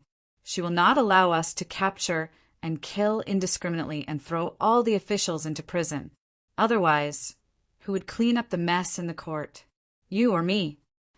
Wan Guojun laughed coldly and said, "The emperor is old but not muddle-headed. He understands very well in his heart. She knows what we are for and what we can do. Governing the people and presiding over the court still depends on those scholars. She will not rely on us." Wei Suizhong glared at him. "Then what do you think we should do?" Wan Guojun slowly paced a few steps in the room. Gritting his teeth, he said, "They are hoping that we will fall into disarray. As long as we fall into disarray and randomly bite each other, when the time comes, they don't need to make a move. When the emperor sees that we have gone too far and weighs the pros and cons, he will have to kill us, these lackeys." Ho Siji was not alarmed by this and quickly asked, "Then what do you think we should do?" Wan Guojun glanced at him and said calmly, The evidence of Wang Hongyi's crime is irrefutable. We cannot save him. Right now, they're hoping that they will save him so that they can use it against us. We will bide our time and deal with all changes by remaining unchanging. They can bear to lose 3 prime ministers, but we can't bear to lose 1 imperial censor? Wei Suizhong and Wang Hongyi were born ruffians and have always been on good terms. Wan Guojun was a scholar and did not have such a close relationship with them. Hearing Wan Guojun's words, Wei Suizhong was immediately displeased. He said, "So they are not arresting you, Vice Minister Wan. As long as you are not caught, no matter which of us brothers is being schemed against, you will just stand by and watch?" Wan Guojun angrily said, "They captured Wang Hongyi in hopes that we will save him so that they can scheme against us one by one. Knowing that it is a trap, they still want to charge in? How stupid! Vice Minister Lai entrusted the imperial censor to me. It cannot be destroyed in my hands. When it is time to endure, we must endure. Wang Hongyi's crime is not worthy of death. At most, we will be demoted and exiled. If we wait for an opportunity, we will be able to save him." Ho Siji heard the danger in his words and considered that there was still a scourge in their family that they had not yet dealt with. He quickly said, "Vice Minister Wan's words make sense. Let's wait and see. The current situation is not in our favor. So what if we wait for a while? Isn't Vice Minister Lai still waiting for an opportunity in Tongzhou?" Seeing that he agreed with his opinion, Wan Guojun's expression became better. He said, "That's right. Who doesn't have tribulations? A temporary setback is nothing. Back then, Yang Fan was our prisoner. His life and death were in our hands. But now, isn't he riding on our heads and acting like a tyrant? If we endure it, we might have a chance to make a comeback in the future. Back then, when the imperial censor was in trouble, Lai Zixuan was banished to Jiaoji and Vice Minister Lai was banished to Tongzhou. Didn't they also endure it?" Wei Suizhong remembered that he had contributed greatly to Yang Fan's release from prison. He never expected that today Yang Fan would become the scourge of the imperial censor.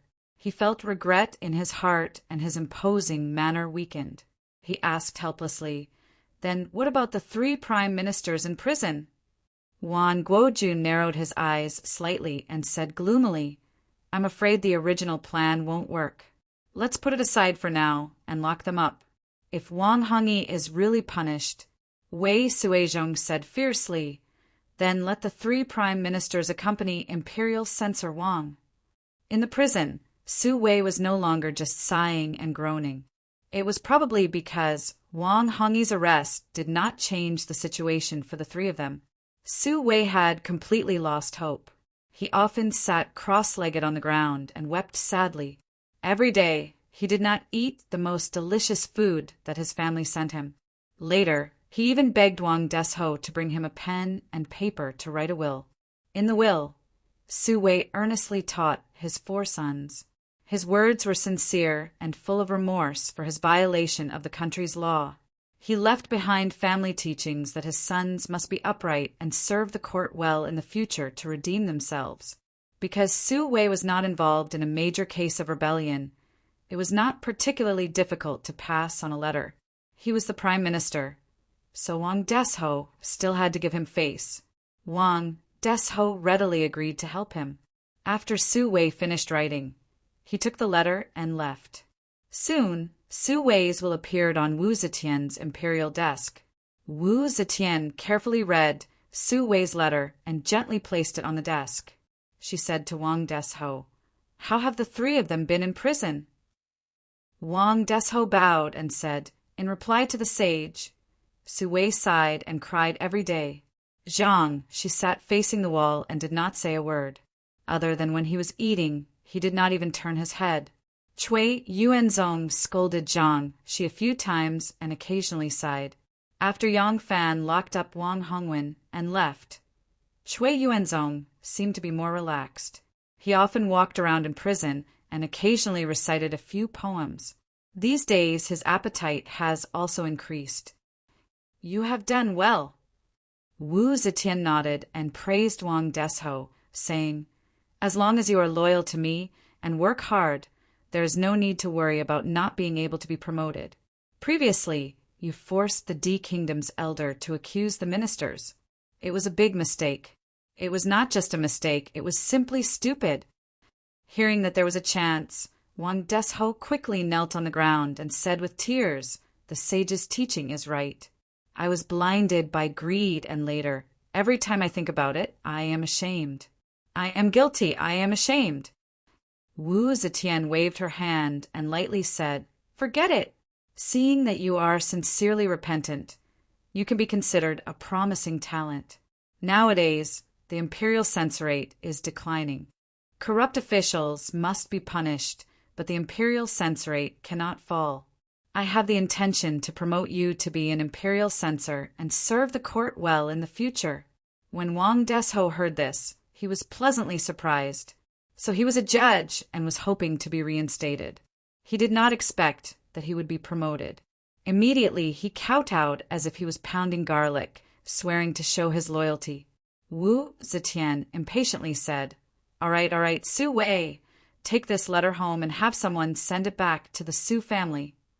Wang Desho quickly agreed and respectfully took the letter and left. Shanghai Wana looked at his back and smiled. She said to Wu Zetian, "Does everyone intend to punish the 3 prime ministers?" Wu Zetian nodded and said, "The 3 prime ministers are trapped in prison and have not been punished for a long time. The officials are restless and no longer have the heart to do official business. It is time to punish them." She hesitated for a moment and said, "Waner, draft an edict. Zhang Shi, as the heavenly official, failed my expectations. He accepted money and sold his position. His crime cannot be pardoned. He is exiled to Xuanzhou, now Huizhou, Guangdong. Cui Yuanzong is his accomplice. He is stubborn and does not repent. He is exiled to Jinzhou, now Sanya, Hainan. Su Wei is a great poet, but was deceived by others. Out of consideration of his talent, I will give him a way out and demote him to the provincial governor of Jizhou. I hope he will understand my intention and turn over a new leaf." Shanghai Waner bowed and said, "Everyone is merciful." Su Wei was enlightened by Yang Fan's words. Although he lost his position as prime minister, he was demoted to be the head of a prefecture. Zhang Shi and Cui Yuanzong were more miserable, especially Cui Yuanzong. He was the same as Su Wei. He was implicated by Zhang Shi and was exiled even further than Zhang Shi. After all, he was one of the 6 branches of the Cui family in Qinghe. The nobles in Shandong opposed Li Ji's appointment of Wu Zetian as empress and protected Empress Wang. When Wu Zetian became Empress Dowager, he opposed Wu Zetian's ascension to the throne and protected Li Tang's line. Wu Zetian hated him to the core. Once she got the chance, she would suppress him. The 3 prime ministers were punished. This meant that the censorate had lost its support against the Ministry of Justice. Once the news spread, everyone in the court knew that Wang Hongyi was finished. The imperial court would rather give up the 3 prime ministers than let the censorate off the hook. Logically speaking, not to mention the 3 prime ministers, even one prime minister was more important than Wang Hongyi, a mere censorate. However, over the years, countless nobles, generals, and ministers had fallen. All of them were caused by ruthless officials. These ruthless officials did not have high ranks, but they had great power. All the civil and military officials in the court had their eyes on them. Their power could not be measured by their official positions. The commotion caused by the Eastern Palace's petition last time was too great, and 7 officials were imprisoned. The political affairs hall was almost wiped out in one fell swoop, leaving only Li Zhaoda. Once the matter failed, Lai Junchen and Lai Zixuan had to be severely punished. If not, who would be able to touch them? Therefore, although they exchanged 3 prime ministers for one Wang Hongyi, it represented a victory for the civil officials. Even if it was a battle of attrition with a number of civil officials, the censorate would not be able to outlast them. Moreover, the imperial messengers were not strong enough. It would not be easy for them to catch the officials' weaknesses. Over the years, the officials of the censorate had been unscrupulous. Because of this, the ruthless officials of the censorate began to lie low and play the role of harmless little white rabbits. 3 days later, in the afternoon, Yang Fan finished his lunch and took a stroll around the various rooms of the Ministry of Justice. After chatting for a while, he returned to his own detention room and had just fallen asleep when Yuan Han rushed over excitedly. "Doctor, Ho Si has regained consciousness." "Oh, this bastard can really endure." He waited for 3 days before making a move. Yang Fan flipped over and sat up. He coldly laughed. "Let's go. Let's catch him and the evidence." Chapter 482. After leaving the Ministry of Justice Yamen, Yang Fan and Yuan Han immediately rode along Dingding Main Street towards the Dingding Gate. Once they crossed the Tianjin Bridge, the two of them sped up and galloped along the wide and straight Dingding Main Street.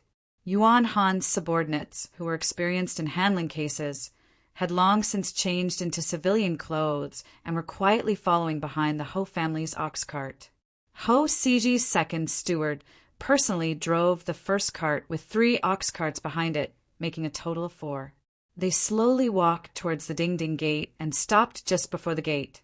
Because the imperial court had just issued a ban on slaughter, it was still a busy time for slaughter. As the city gate with the largest flow of people, the Dingding Gate was not only the city guards, patrolling soldiers of the Jinwu Guards, and Luoyang prefectural officials in civilian clothes patrolled the area. There was also an imperial censor and his subordinates patrolling nonstop. The people entering and leaving the city gate were much stricter than usual, so the city gate was slightly crowded. Inside the carriage, a pretty woman in her 20s sensed that the carriage had stopped. She quietly lifted the curtain and looked outside with a slightly nervous expression. The Ho family's second steward, Ma Ju, sensed something and hurriedly pulled down his bamboo hat. As he vigilantly watched the people entering and leaving the city gate, he whispered, "Second wife, quickly sit back down. Don't worry, this is the Ho family's carriage. When you leave the city, there won't be too many difficulties." The charming and pretty woman replied in a low voice and put down the curtain nervously. "What's in the basket?" "Wild vegetables, and they look quite fresh." "How much do you want to sell this for?" What's this?" "Stop right there." A country bumpkin carrying a large bamboo basket was being interrogated by the city guards. The officer lifted the cloth covering the basket and saw that it was filled with freshly picked wild vegetables. However, when the officer casually looked down, he saw 3 white striped chickens that had already been plucked and slaughtered. As soon as the plot was exposed, the countryman threw away the basket and ran away. The 2 officers immediately chased after him. The sergeant in charge of guarding the city gate picked up the basket from the ground. Looking at the 3 white striped chickens in the basket, he smiled from ear to ear. He looked left and right, but did not see any officials with a higher rank than him. He hurriedly picked up the basket and walked away. When Ma Ju saw this, he immediately raised his whip and urged the old bull to move forward. At the same time, he shouted, "Make way, make way! My madam is out of the city to enjoy the spring scenery. A bunch of ignorant Tianshihan, get out of the way!" In front of them, there were a few commoners dressed in brown robes, waiting to leave the city. Ma Ju urged his horse forward and shouted. The commoners were rather dissatisfied, but when they turned their heads to take a look, they saw that the decorations on the carriage were extravagant and did not seem to be that of an ordinary household. Furthermore, there were servants accompanying them on both sides. It was obvious that it was a wealthy household. The commoners did not dare to argue and hurriedly moved aside. Ma Ju took advantage of the fact that 2 soldiers had just left the gate and there were fewer people checking the place. Moreover, the 10-man squad leader had gone to hide the 3 white-striped chickens, so the checks were even more lax. Ma Ju wanted to take this opportunity to leave the city. When the bull carriage arrived at the city gate, the guards blocked it with their spears. One of them said, "Halt! Who is in the carriage?" Ma Ju cupped his hands towards the guard and said with a smile, Officers, you have worked hard. I am the coachman of the imperial censor, Ho's residence. The madams of the residence want to go out of the city to play. The carriage is filled with women, and it is inconvenient for them to get off. I hope that you can make things easier for us. Just as he said this, Hosiji's second wife lifted a corner of the sedan curtain and peeked out. Her eyebrows were slightly furrowed and her face was flushed. She waved a handkerchief in her hand impatiently and said, "What's going on? Why do you have to interrogate us when we're leaving the city in broad daylight?" The guard saw that the carriage was indeed carrying a well-dressed woman. He also heard that she was the wife of an imperial censor. He did not want to cause any more trouble, so he straightened his spear and moved to the side. Just as he was about to wave them over, something unexpected happened. Yuan Han's subordinates led the oxen and donkeys, disguised as all kinds of people, and followed behind the ox cart. As soon as they saw the Ho family's carriage was about to leave the city, one of the strong men leading the oxen turned his head and gave a look. A man carrying a bamboo pole behind him suddenly grabbed the pole and used the pole with an iron tip to stab the ox's buttocks.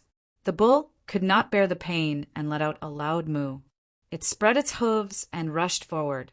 The man leading the oxen pulled the reins with all his might and shouted, "The bull is startled! The bull is startled!" He tugged hard on the reins, as if he wanted to stop the startled bull, but he pulled the reins and forced the startled bull to change direction. The bull lowered its head, and its two sharp horns slammed into the back of the Ho family's carriage, one side of the luxurious carriage. "Io, my mother!" The magnificent ox cart was rammed by the crazy ox, causing the cart to tilt and almost flip over. The shed was knocked out of shape, and the curtain of the sedan was blown up. Just in time to see the two large horns stuck into the wall of the cart, the horn was lifted up and a big hole was torn open. The young woman sitting inside was Hosiji's sixth wife. She was so scared that her face turned pale. She scrambled out of the cart and scrambled to get out of the cart. Hosiji's sixth wife was only 16 years old. She had a slender body and was delicate. Her movements were not fast. As soon as she lifted the curtain of the sedan and ran out of the carriage, there was a crashing sound behind her. Countless bolts of silk and satin fell down and hit her on the back, forcing her to lie flat on the front seat. Seeing this situation, Ma Ju's expression changed greatly. The soldier who had already made way suddenly saw a mad bull ramming into Censor Ho's carriage from behind. A young woman fell out of the carriage, followed by a mountain of silk and satin, burying the pretty woman underneath. He could not help but stare with his mouth agape. He was stunned for a moment before he suddenly reacted. He immediately raised his spear and shouted, "Take them down!" Ma Ju panicked and didn't know what to do. There were 3 gates to Ding Ding Gate. The one in the middle was the widest. It was guarded by the Jinwu guards, the officials of Luoyang Prefecture, and the imperial censor of the Overwatch Council. Ma Ju was afraid that something might happen, so he purposely chose the left gate to leave the city. Who would have thought that something would happen? At that moment, the officials saw that something had happened and rushed over with the soldiers and bailiffs. They ordered the women in the 4 ox carriages to get off and sent people to search the carriages. The 4 ox carriages were all piled high with silk and satin, filling up almost all the space in the carriages. There was only a small space left for one person to sit down. No wonder the women who got off the carriages all had flushed faces and sweaty foreheads. They didn't dare to open the curtains along the way. The inside of the carriage was airtight, and there were piles of silk and satin everywhere. How could they not feel stuffy? Hosiji had stored a large amount of silk, so why was she so flustered? It turned out that although gold and silver were valuable, they still didn't have the function of money. People used copper coins to buy cheap goods and silk, and embroidery to pay for large amounts of goods. Not only could it be cut into clothes and embroidered into shoes, but it could also be used as a large amount of money. Among these goods, silk was the most important. Silk was also gold. Its price was like gold, so it was called gold and silk. If the rich and powerful all stored silk, there would be no circulation of money in the market, and there would be deflation. Therefore, the imperial court prohibited people from storing silk. Once it was discovered, there would be severe punishment. Now that Wang Xiaojie was fighting a war in the western region, Wu Sanxi was repairing the Xingtai Palace, the Sanyang Palace, and the Tianshu Palace. The Ministry of Revenue was struggling to make ends meet and had to raise money everywhere. The Minister of Revenue was so anxious that he was about to hang himself. Every few days he would go to the Political Affairs Hall and cry about poverty, which made Li Xiaoda angry. Li Xiaoda was the chief secretary of the Political Affairs Hall, so he couldn't push this matter to the Ministry of Revenue and ignore it.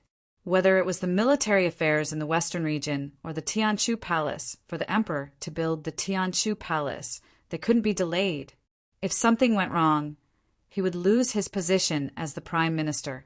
Therefore, at the beginning of this month, the imperial court had just issued an even stricter decree. Those who store silk among the people will be killed without mercy. With this decree, many people didn't dare to store silk anymore. There was a large amount of circulating money in the market. Only then did the economy of the great Zhou dynasty, which was on the verge of collapse, stabilize. However, there would always be people who were extremely daring, and Hou Siji was one of them. Seeing the prices of goods skyrocketing, the price of silk, which was the equivalent of goods, was also rising. How could he be willing to sell it? If he kept these carriages of silk in the warehouse for a few more days, he could buy a few more acres of land. Now that Wang Hongyi had been arrested and Yang Fan had left behind such harsh words in the Senate, Hou Siji became more and more uneasy as he thought about it. He wanted to move all the splendid brocade in the house to the countryside. He was also worried that he had already attracted Yang Fan's attention. So he had his wives and concubines drive out of the city every day for the past 3 days. For 3 consecutive days, nothing unexpected happened. Only then did he move the silk at home into the carriages. However, Hou Siji was only a peddler. How could his scheming compare to the officials of the Ministry of Justice, who had been promoted from the various prefectures and counties? These people were all law enforcement experts. Whether the carriages were light or full of goods, these officials only needed to glance at the ruts to determine. However, Hou Siji knew nothing about this major flaw. Today he finally fell for Yang Fan's trick of luring the snake out of its hole. There were 4 large carriages of silk worth tens of thousands of gold. Faced with so much stolen goods, the Jinwu guards, Luoyang Prefecture, and the supervising imperial censor all revealed awkward expressions. The Jinwu guards and Luoyang Prefecture really didn't want to offend the censor, especially since 3 prime ministers had just been demoted. If even the prime ministers could be taken down by the censor, how could they? However, under the watchful eyes of the public, if they were to let Hou Siji go, they wouldn't be able to bear the responsibility. Once this matter got out and reached the ears of those nosy officials, they would be held responsible for neglecting their duties. The supervising imperial censor was one of the censor's people. Faced with this situation, his face turned even more ashen. The officials from the various departments secretly scratched their heads. They all hoped that someone else would speak first. Whether it was to let the Hou family's carriages out of the city or to hand them over to the Ministry of Justice. As long as someone took the lead, he would be able to extricate himself. Everyone had the same thought. For a moment, a very strange scene appeared. The people from the various departments all pretended to seriously examine the seized silk. No one suggested how to deal with it, but in private, they all sent people to inform their superiors to clean up the mess. Not long after, the Luoyang commandant, Tang Zong, arrived first. Seeing this scene, he also scratched his head. If only his people had seen this, then it wouldn't be a big deal to let them go, and he could even use this action to curry favor with the censor. But now that so many people were watching, he was absolutely unwilling to bear this responsibility. Tang Zong's arrival was of no help. Under his orders, The 4 carriages were moved to the side of the road to prevent people from entering or leaving. Just as the carriages were moved to the side of the road under a tree, Hosiji heard the news and rushed over. Chapter 483. Hosiji hurried to the ding-ding gate. As soon as she saw the scene, she was secretly alarmed. In her anger, she went to look for the owner of the cow who had crashed into her carriage. That commoner had already taken advantage of the fact that everyone's attention was focused on the carriages filled with beautiful embroidery to slip away. Hosiji had no choice but to put on an indifferent smile. She walked up to Tang Zong and cupped her hands in salute, saying, "Ah, young Master Tang, to be honest, these brocades were gifts from my colleagues and friends when I took in the 9th Madam last month. There are too many of them, exceeding the limit set by the imperial court. I supervise the officials and enforce the law for the country. How can I knowingly break the law and store brocades? I was thinking of selling these brocades, but I don't know where my wife heard that Luoyang brocades are not as expensive as Yangzhou brocades. Women are greedy for small profits, so they wanted to ship the brocades to Yangzhou for sale. Hi." Just like that, my wife found a silk merchant and promised him some benefits, asking him to ship the brocades to Yangzhou for sale. Who would have thought that I would cause such a big trouble for your young Master Tang? I am ashamed. Young Master Tang, please look at this official's thin face and be magnanimous, haha. When Tang Zong heard this, his cheeks twitched a few times. These brocades were to be shipped to Yangzhou for sale. You mother****, you want to ship them to Hangzhou for sale? You don't want to go by water, but by land, and you want to use several ox carriages to ship them there? Can you afford the wages of these people? Moreover, you have an enchanting beauty in one carriage, each of them sweating profusely. Could it be that you, Imperial Censor Ho, are also a human trafficker? Fine, even if these 2 reasons barely make sense. But you said that Yangzhou brocades are more expensive than Luoyang brocades. Is there any justice in this? Could it be that the brocades are produced at a higher price than other places? Even a ghost wouldn't be fooled by these words. Young Master Tang, when Hosiji saw Tang Zong's hesitation, his smile gradually froze into a touch of cold frost. He said coldly, "Brother Tang, are you not willing to give me face?" At this point, Hosiji's ruffian aura returned. It was as if he had returned to Chang and city and had become an arrogant and aggressive ruffian. Seeing his cold eyes, Tang Zong couldn't help but shiver. He hesitated and said, "This, since it is for consignment, who is the owner? Does he have city registration?" When Hosiji heard this, the frost on his face immediately turned into a warm spring breeze. He smiled and said, "Young Master Tang, don't worry. I will not make things difficult for my friends. As for the city registration and the owner, I will personally send them to you. How about it?" Hosiji was famous for being ruthless and had a strong aura. Standing in front of him, Tang Zong immediately lowered his head. Hearing that Hosiji would not make things difficult for him and that all the formalities would be completed later, Tang Zong gritted his teeth and was about to go with the flow and let the Ho family's carriages leave the city when he heard the sound of galloping horses approaching. Then, with a long neigh, a burly man jumped down from the horse and landed firmly on the ground.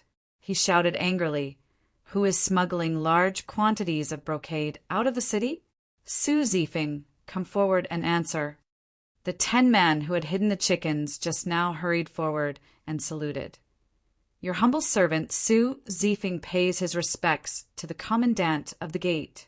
These are the carriages that were used to smuggle the brocade. Now that we have caught the goods, please punish them accordingly." When Tang Zong saw that an officer of the Jinwu guards had arrived, he immediately heaved a sigh of relief and hurriedly said to Hosiji, "Censor Ho, it is not that this Tang is unwilling to bend the rules. But as you can see, this commandant of the Jinwu guards has already seen everything. If he is unwilling, then this Tang—" Hosiji raised an eyebrow and a murderous aura surged out from between his brows. He sneered disdainfully. "He is merely a commandant of the gate. What need is there for young Master Tang to worry about? As long as one is in Luoyang, who is not under the supervision of the imperial censorate, this official will go and meet him. Ho Siji flung his sleeves and boldly walked up to the burly officer. He cupped his hands and arrogantly said, "This official is the left censor, Ho Siji. May I ask the name of this commandant of the gate?" "Oh, someone from the imperial censorate?" The officer raised his thick eyebrows and revealed a slight smile on his face. He cupped his hands and said, "This one is the commandant of the Jinwu Guards, Chu Kuanga. Greetings to Censor Ho." Ho Siji did not put Chu Kuanga in his eyes at all. In terms of power, the two were worlds apart. If he sold his friendship today, it would be of great benefit to this commandant. He did not believe that this person would give up on such a rare opportunity. Ho Siji repeated what he had said to Tang Zong and reservedly said, "Young Master Tang has already agreed. How about Commandant Chu also make things convenient for this official? After today's matter, this official will hold a feast at the Drunken Golden Hairpin to thank the two of you. From now on, we will all be friends." Chu Kuanga smiled. "Censor Ho, this Chu is willing to give face." A trace of a smile appeared on Ho Siji's face, but Chu Kuanga's tone changed and he said, "However, I do not dare to violate the laws of the country, nor do I dare to violate the laws of the military. As the commandant of Luoyang, I do not dare to violate the laws of the 9 factions. Censor Ho, these carriages of brocades are suspected of being smuggled. I do not dare to say whether or not they are innocent. It is better to hand them over to the Ministry of Justice to investigate. This way, Imperial Censor Ho's clean reputation and my duty will be justified." Ho Siji's eyes slightly narrowed and a needle-like light appeared in his eyes. He said, "Hand them over to the Ministry of Justice? Which yamen would dare to interrogate me?" Ho Siji was not unaware of the seriousness of this matter.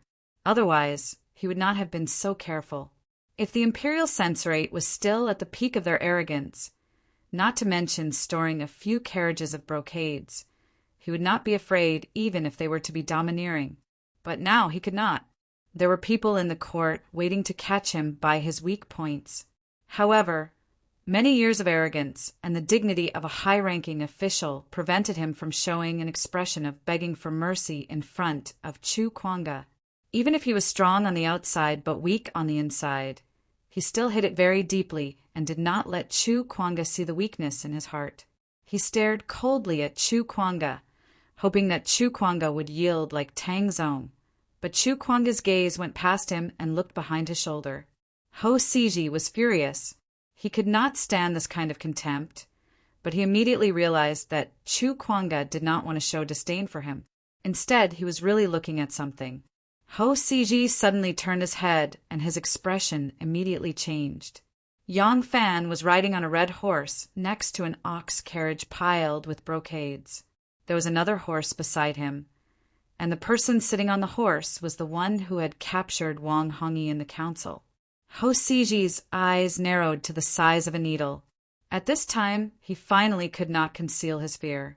Yang Fan acted as if he was coincidentally passing by the city, but how could Ho Siji not understand that he had already fallen into Yang Fan's trap?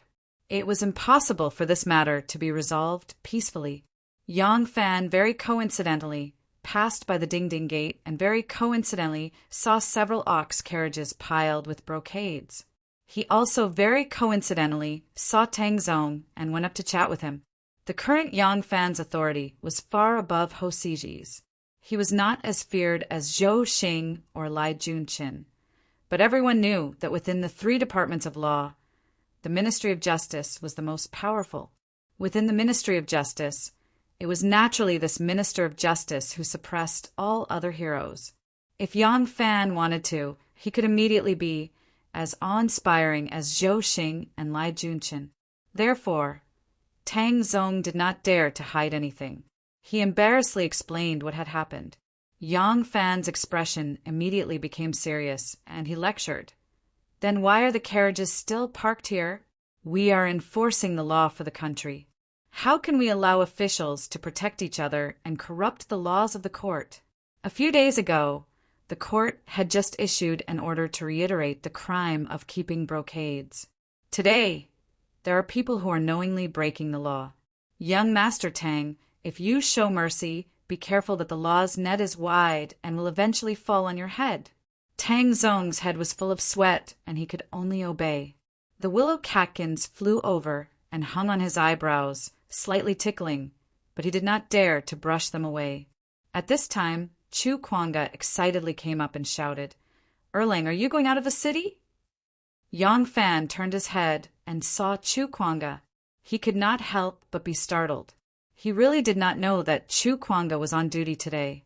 It was obvious how dangerous the battle with the censorate was.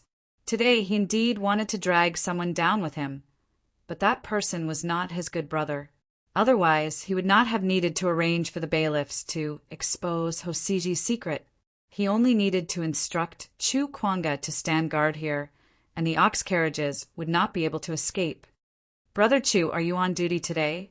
Yang Fan hurriedly dismounted and greeted Chu Kuanga. His eyes, however, fell on Hosiji's face. Hosiji clenched her teeth and said, "Yang Fan, how are you?" Yang Fan smiled and said unconcernedly, "Censorate Ho, I have always been very good, but it seems that my foot is not so good." In the Political Affairs Hall, Li Zhaoda sat high up, his face full of anger. The three ministers of the Ministry of Revenue, Ministry of War, and Ministry of Works sat beside him. They looked like the three pure Taoists on the altar, their expressions unfathomable. In front of the hall stood Yang Fan, Tang Zong, Chu Kuanga, and Hosiji, whose face was ashen. Today, Li Zhaoda had summoned the ministers of the Ministry of Revenue, Ministry of War, and Ministry of Works to discuss the same thing: money. He hoped that the Ministry of Revenue could squeeze out a little more money, and the Ministry of War and Ministry of Works could save a little more, at least until the war in the western regions was over. Now that spring had just begun, it was the time when the young and the yellow were in short supply. As long as they could last until the autumn harvest, they would be able to ease the financial strain. However, every yamen had their own difficulties. The three yamens all complained about their difficulties, trying to make it more beneficial for themselves. Li Zhaoda mediated in the middle, and just as he was busy, Yang Fan came with the Jinwu guards and Luoyang Prefecture as witnesses. He also detained Hosiji from the censorate and asked Chancellor Li to deal with her. Li Zhaoda's expression was very ugly. It was not that he could not deal with Hosiji, but once he did so, his power would be pushed to the forefront, and he would directly confront the censorate. According to his original plan, he wanted Yang Fan to be a pawn, and he would push it from behind the scenes. If he succeeded, he would unify the court, and no one would be able to compete with him. But what if he failed? Yang Fan was not stupid, and neither was Princess Taiping. In order to eradicate the censorate, Li Zhaoda could even sacrifice the three prime ministers of the Political Affairs Hall. If he had to betray Princess Taiping and Yang Fan, he would not even blink. How could you expect a politician to be loyal and sentimental to you? In his eyes, there were only advantages and disadvantages. If Yang Fan reported this matter step by step, there was no doubt that in the end, this task would still fall on him, and he would directly bear the crazy revenge of the censorate. Li Zhaoda wanted to use Yang Fan as a spear, but this spear had its own independent will. Now that Yang Fan had turned against him, he had no other choice but to walk from behind the scenes to fight side by side with Yang Fan. Chapter 484. Li Zhaoda's dignified and cold voice resounded in the Political Affairs Hall. At the beginning of the month, the court had just ordered that the people are forbidden from keeping brocade. Those who disobey will be killed without mercy. You, Hosiji, have committed such a great crime. Li Zhaoda could not retreat and could not retreat. He was the spiritual leader of the civil officials who fought against the cruel officials. When things came to a head, he could only advance. Moreover, the government order forbidding the people from keeping brocade also came from him. This was an important way for him to ease the economy. If he let Hosiji go today, This government order would only exist in name. Brocade was a hard currency and a commodity in itself. If it was not strictly restricted by the law, the situation of deflation could not be alleviated. In ancient times, there were no paper money in use. Deflation occurred far more frequently than inflation. The overall damage caused by deflation was more serious than inflation. If it was not controlled, he, as the chief executive, would bear the greatest responsibility. Therefore, even though Li Xiaoda knew that he was being used by Yang Fan, he could only let Yang Fan lead him by the nose. A prime minister being schemed against by a young man made Li Xiaoda very angry. This anger could not be directed at Yang Fan, so he could only vent his anger on Hou Siji. Hou Siji, as an imperial censor, you have violated the law. Now that you have fallen into my hands, there is no reason for me to let you off lightly. Someone come, drag him away, and beat him to death with a cane outside the Meridian Gate so that the officials can warn him. Everyone in the hall was shocked. The Minister of Revenue could not help but advise. Prime Minister Li Hosiji is an official of the court. Even though he has broken the law, he should be handed over to the Ministry of Justice. Only with the decree of the saint can he be executed. Now, Li Xiaoda was filled with anger. Hearing his advice, he could not help but say, "How dare I not serve the country with the saint's favor? This person's actions cannot be redeemed even if he dies 100 times. He should be executed at the Meridian Gate as an example. Even if I report it to the saint first, Hosiji will not be able to escape death. As long as Xiaoda is wholeheartedly working for the country, the saint will not refuse any requests. What harm is there in reporting first, and then later?" Now that the country's situation was on the brink of crisis, there was no time to delay in saving the country.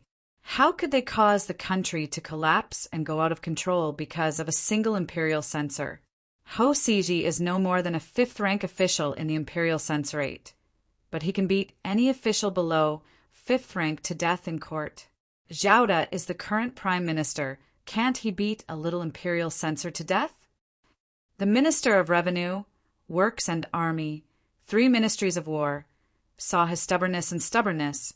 His words were unreasonable. Their hearts shivered, and they did not dare to say anything more. Li Xiaoda slammed his desk and shouted, "Warriors, seize Hosiji and bring him to the Meridian Gate to be beaten to death." Hosiji was stunned. When Zhou Xing was in the Ministry of Justice, the Ministry of Justice had such a domineering style. When Lai Junchen was in the censorate had such a style. When Qiu Xinji went to the local government, Qiu Xinji had such a style. But he never thought that Li Xiaoda would have such a style in the political affairs hall today. It wasn't until 2 warriors came forward and grabbed his arms that Hosiji came to his senses. He shouted in horror, "Li Xiaoda, how dare you? I, Hosiji, am still an official of the imperial court. Do you dare to act first and report later? Are you breaking the law?" Li Xiaoda waved his hand with a vicious look and said, "Drag him out and beat him to death." The warriors in front of the hall were only following orders. They did not care if it was legal or not. They just dragged him away. The warriors in the palace were all well versed in martial arts. They tossed the stone chains that weighed 60 to 70 pounds as if they were toys. In the past, Hosiji could be considered as a fierce ruffian who killed from the beginning of the alley to the end of the alley with a watermelon knife. But now, with his arms grabbed by 2 warriors, he did not even have the chance to struggle. Hosiji screamed, "I, the censorate, can beat officials below the 5th rank. That is the law of the imperial court. What right do you, the prime minister of the political affairs hall, have to beat me to death? Li Xiaoda, you act arbitrarily and cover the sky with one hand. You will not have a good death." His cursing gradually faded away. In the end, he was dragged out. The 3 ministers felt like they were sitting on pins and needles. They quickly got up and bowed to Li Xiaoda, saying, "Prime Minister, Li worries about the whole world. I am too short-sighted to only focus on my own yamen. I will go back now and follow Prime Minister Li's instructions to open up more resources and save more resources. We must ensure that the Western Punitive Expedition Army does not have to worry about the rear. I will take my leave now." Li Xiaoda didn't expect that killing Ho Siji would have such an effect. He became even more arrogant. He coldly snorted and said, "I still have official business to attend to. I can't send you off." The three ministers nodded and bowed, saying, "Prime Minister Li, please wait." After the three ministers left, Li Xiaoda kicked Chu Kuanga and Tang Zong out of the political affairs hall, leaving only Yang Fan. His face darkened, and he said coldly, "Yang Longzhong, you are really cunning." Yang Fan pretended to be surprised and said, "Why do you say that, Prime Minister Li?" Li Xiaoda sneered and glared at him, but did not speak. Yang Fan pretended to be enlightened again and said, "Oh, does Prime Minister Li want me to hand Ho Siji over to you? Prime Minister Li, you have wronged me. I wish I could wipe out these ruthless officials from the court, but my words do not carry much weight. Most of the time, I do not have the strength to do so. Today, Ho Siji is guilty of hiding brocades and should be executed. Prime Minister Li decisively executed Ho Siji with the court's decree. Even the saints could not say anything. But if he did not use such a ruthless method and instead followed the normal procedure, it was hard to guarantee that the censorate would not think of a way to save him. If the saints took pity on him, the censorate would be able to keep his life. To kill Ho Siji, who else but Prime Minister Li can do it? Out of the 3 prime ministers in the court, 2 were exiled and 1 was demoted. In exchange, Wang Hongyi was sent to prison. Moreover, he did not commit a capital offense. The officials could not help but feel depressed. If Prime Minister Li killed Ho Siji, the officials would be able to hold their heads high. These words made Li Xiaoda feel comfortable, even though he knew that Li Xiaoda could not escape the suspicion that he was using him. But since things had come to this, he could not shed all pretense of cordiality. He could only coldly snort and say, "In the future, do not try to scheme in front of me. Otherwise, do not think that with Princess Taiping looking after you, I cannot do anything to you." Yang Fan quickly bowed and said, "I do not dare." Li Xiaoda flicked a sleeve and said, "Step down." Yang Fan said yes. Today, Ho Siji was killed in front of the Meridian Gate. We still need to guard against the cornered censorate. Prime Minister Li must be extra careful. Li Xiaoda coldly said, "What a joke. This old man has been an official my whole life. When I was struggling in the bureaucracy, you were not even born. Do I not need a little kid like you to remind me?" Yes. It is good that Prime Minister Li has his own ideas.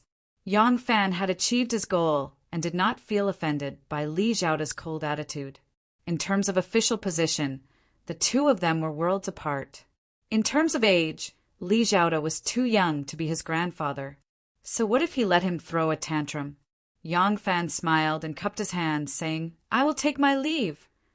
Yang Fan took 3 steps back and turned to walk out. Li Xiaoda stared at his back and scolded, "This kid is so cunning." Ho Siji's body was dragged back to the censorate. A rotten corpse. Blood stained the clothes. It was a horrible sight. Ho Siji had to blame Tang Taizong Li Shimin for suffering such a heavy punishment. In the past, there were not so many rules for caning. Because of this, criminals who should not have been executed often died because of improper caning. During the reign of Tang Taizong, Li Shimin once saw a Mingtang acupuncture chart in the Imperial Hospital. He knew that there were many important acupuncture points on the chest and back, but there were few on the buttocks.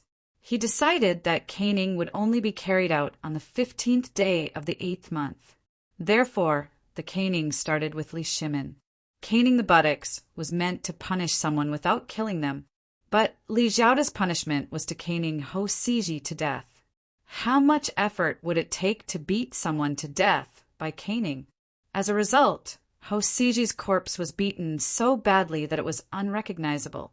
This was only because the guard who used the cane was too tired from the beating and wanted to take advantage of the situation. He moved the cane up a little and smacked Hosiji's waist, smashing his kidneys into mush. That was how he ended his life. Now, only Hosiji's head and tail are intact. His entire waist and buttocks have become a pile of rotten meat. The imperial censors surrounding his body could not help but grieve for the death of a rabbit. Even though they were ruthless and merciless, they could not help but shed tears at this moment. Ever since the birth of Yang Fan, the censors of the Zhou dynasty had many firsts. This was the first time someone walked out of the censor's office unharmed. This was the first time someone rushed into the censor's office to arrest someone. This was the first time someone from the censor's office was tortured to death. The more the censors thought about it, the angrier they became. Wei Suizhong shouted, "Let's go! Let's find Vice Chancellor Wan. We will seek justice for Censor Ho." Only then did the censors realize that Wan Guojun was not present. They were even angrier. Wei Suizhong led a group of people to Wan Guojun's office. Bang! Wei Suizhong kicked the door open and shouted in a stern voice, "Wan Zhongqing, our censorate has been bullied and humiliated. Our colleagues want you to uphold justice for us. Shut up!" Wan Guojun's shrill roar came from the room. He was not someone who easily lost his temper. Once he did, everyone jumped in fright. Their desire to denounce Wan Guojun weakened by 30%. Wan Guojun stood in the shadows. His skinny body emitted a strong aura. Wei Suizhong, Huang Jingrong, Wu Rang, Zhao Jiulong, and Lu Guangye stay. The rest get out. At this moment, Wan Guojun was overflowing with a domineering aura, vaguely having the demeanor of a Tathagata minister. Everyone was forced by his power and actually retreated, leaving only the people he called out in the room. Wan Guojun sneered, "Shout! What are you shouting for? No matter how loud you shout, will you be able to avoid our crisis? Will you be able to defeat our enemies? They can't wait for us to make a move. They have no brains and are all useless. If this goes on, Hosiji will be dead today. Tomorrow it will be you, and me." Wan Guojun pointed to his nose with a trembling finger. His expression was ferocious. Wei Suizhong sneered, "Then what is Vice Chancellor Wan's opinion? Do you want us to continue to endure? We want to endure and be a coward, but they won't let us." Wan Guojun slowly sat back in his chair, shrinking his body as if he was too cold. He quietly said, "Endure. Of course, there is no need to endure.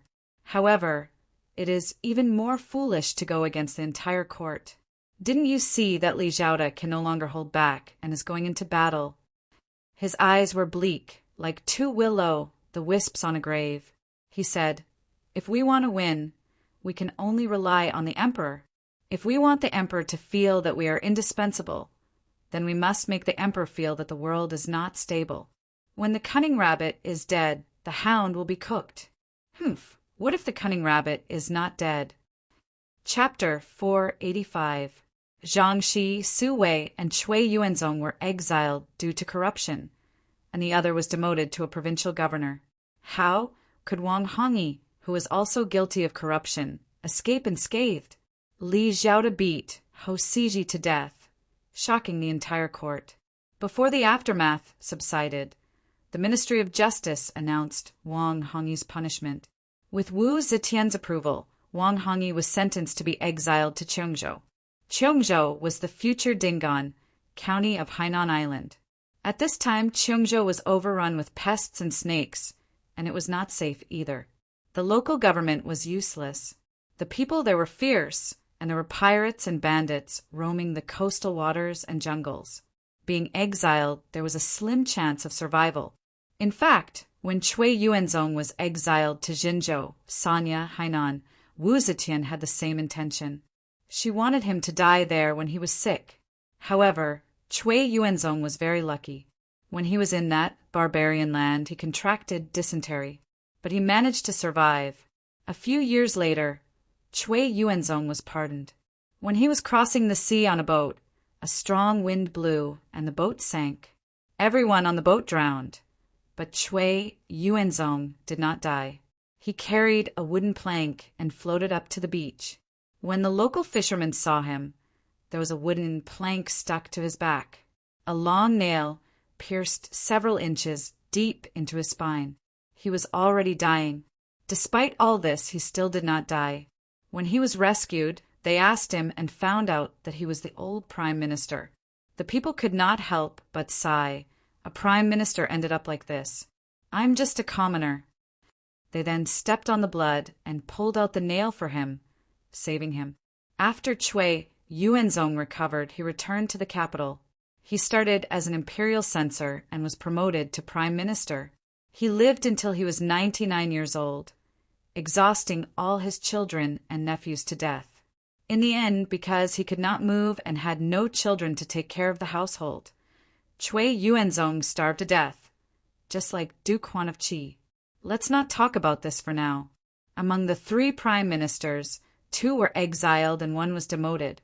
The imperial censorate immediately had 2 capable generals, 1 exiled, the other beaten to death at the Meridian Gate. Both sides could be considered to be tied for the time being. Afterwards, the deputy imperial censor, Wan Guojun, submitted a request to inspect the place. This action was thought by the civil officials to be afraid of being attacked by them, so he took the initiative to show weakness. Li Xiaoda generously agreed. After Yang Fan heard the news, he hurriedly went to see Li Xiaoda. However, Li Xiaoda did not think much of it.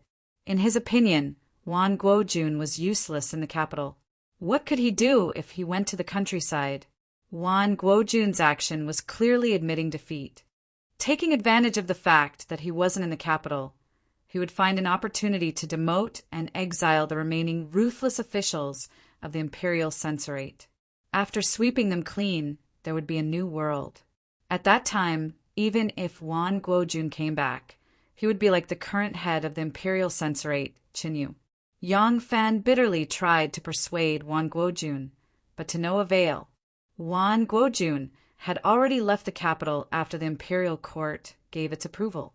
He had no choice but to temporarily put this matter aside and start to deal with young Master Jiang, who had disappeared without a trace.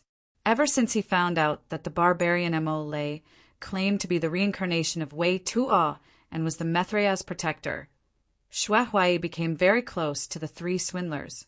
He wanted to use this matter to regain his position as the first face. Unfortunately, Wu Zetian was obviously more interested in Zhang Changzong and Zhang Yizhi. She often rewarded and promoted them. So Heir Zhang's position was like the sun in the sky. Gradually, Wu Sanxi, Wu Qingxi, and the others, who used to be respectful in front of Xue Huai, all ran to flatter Heir Zhang.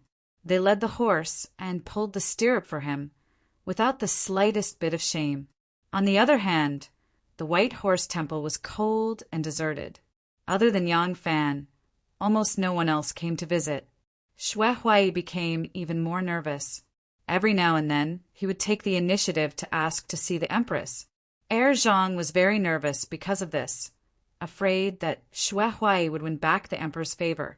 The 2 of them quietly went to see Shanghai Wanner and gave the rewards they got from Wu Zetian to Wanner, asking for her help. Ever since Wei Tuaner was beaten to death, the palace had become the world of Wanner. Nearly 80% of the palace maids and eunuchs were her subordinates. Not a single one of the important positions was left out. As long as Wanner nodded, Xue Huai's news would not reach Wu Zetian's ears. From this point of view, the high and mighty empress was like sitting in a gorgeous cage. As long as others were willing, what they wanted her to know or not know was not up to her. Ever since Xiao Man became pregnant, Shanghai Wanner seemed to have lost interest in Yang Fan. Every time she left the palace, 9 out of 10 times, she would change into casual clothes and sneak into the Yang residence. She would stare at Xiao Man's gradually bulging belly, drooling with greed. It was as if she had been bewitched. Even in her dreams, she hoped that she could have a child. More than once, she dreamed that she was pregnant with Yang Fan's children, and even that they would be twins in this lifetime. She woke up laughing in her dreams and cried when she woke up. Now, the thought that ran around in her mind all day was, Have a child, have a child! But in front of Wu Zetian, how could she dare to get pregnant? Shanghai Wanner racked her brains to think of how she could leave for a year and a half. Only when she was not under Wu Zetian's eyes would she have a chance. Now, seeing that the Empress favored the two Zhangs more and more, Shanghai Wanner pinned her hopes on them. The two Zhangs were different from Xue Huai. They came from a prestigious clan and were talented, especially Zhang Yiji, who seemed to have great ambition. He pretended to be considerate of the Empress's poor eyesight and took the initiative to read the memorials for the Empress. Gradually, after reading the memorials, he would casually make a few comments. His comments were often on point or handled appropriately. The Empress was so pleased that she transferred some of the errands that Shangguan Wanner had been handling to Zhang Yiji. Zhang Yiji stayed by her side every day, lying in her little lover's arms, flirting with each other while dealing with the affairs of the state. This atmosphere was obviously more comfortable than Shangguan Wanner's company. Thus, Zhang Yiji not only had the opportunity to intervene in state affairs, but also promoted a group of good friends who were also members of noble clans, and gradually formed his own force. Now, although this group of new nobles had not yet made a name for themselves, they had already aroused the vigilance of Wu Qingxi, Wu Sanxi, Princess Taiping, and Li Xiaoda. But in the heart of Shanghai Wanner, compared to power and having a son, it was obviously more important to have a son. She hoped that Zhang Yiji could share more of her burden and change the situation where Wu Zetian couldn't leave her for a moment. So she also had a request of the two Zhangs. The two Zhangs came to her, which was exactly what Wanner wanted. Wanner returned the treasures that they gifted, but readily agreed to the two Zhangs' request. From then on, Xue Huai's request did not enter the palace, and Wu Zetian could not hear any news about him at all. The two Zhangs were originally dissolute young masters, full of talent and knowledge. He had a good impression of this talented woman who weighed the talents of the world, so they became good friends as soon as they arrived. Once the two cooperated, it had a multiplying effect on each other's forces. The two Zhangs and Wanner had now become two powerful forces that could control the Empress.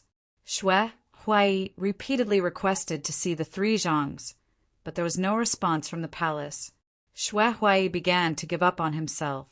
He was too lazy to interact with the three Zhangs anymore. Every day he would drink and party, riding his horse on the streets, and scrupulously showing off in Luoyang City. He also took in countless scoundrels as his disciples. All day long he brandished his spear and played with sticks to relieve his loneliness and to vent his energy. However, although Xue Huai no longer had contact with the three Zhangs, Yang Fan was still very respectful to them. He often invited them to go out and drink, and their relationship became more and more intimate. On this day, Yang Fan accompanied the three Zhangs on a tour of the Dragon Gate. They were boating on the Yi River below the Dragon Gate. A large boat plowed through the mirror-like water, and layers of waves swayed to both sides. It was picturesque. Green mountains and blue waters, leisurely. Taoist Sherfang stood at the bow of the boat, his face slightly tipsy. Yang Fan stood beside him and smiled. Immortal Elder is really an unworldly master. The prime minister in the human world, many people yearn for it, but Immortal Elder took the initiative to resign from the position of prime minister and wanted to return to Mount Song to cultivate. Such a person who does not care for worldly fame and fortune is a true unworldly master. Taoist Sherfang laughed dryly and stroked his beard. He did not know how to respond to this compliment, but his expression was bitter. In fact, he really wanted to be an official. In the beginning, when Wu Zetian made him the prime minister, he was also very interested. However, he soon discovered that being the prime minister was noble, but he had no freedom. There were always a large number of servants and guards sent by the imperial court to protect him. It was not easy for him to amass wealth, and it was even more difficult for him to eat wine and eat meat. Being the prime minister was unspeakably bitter. At this moment, Taoist Sherfang began to envy Emole. He was still free and unfettered. Everyone was a Zhang's, but he was the only one who amassed wealth confidently. Not only did he eat delicacies every day without any scruples, he even had a few young and beautiful concubines, who asked him to practice wild fox Diana. Taoist Shifang wanted to resign from his position and seek freedom, who knew that although the Empress agreed to his request and removed him from the position of Prime Minister, she would not let him go. In the imperial capital, Taoist Shifang had been acting like a Zhang's too much in the past, but now he did not dare to be presumptuous.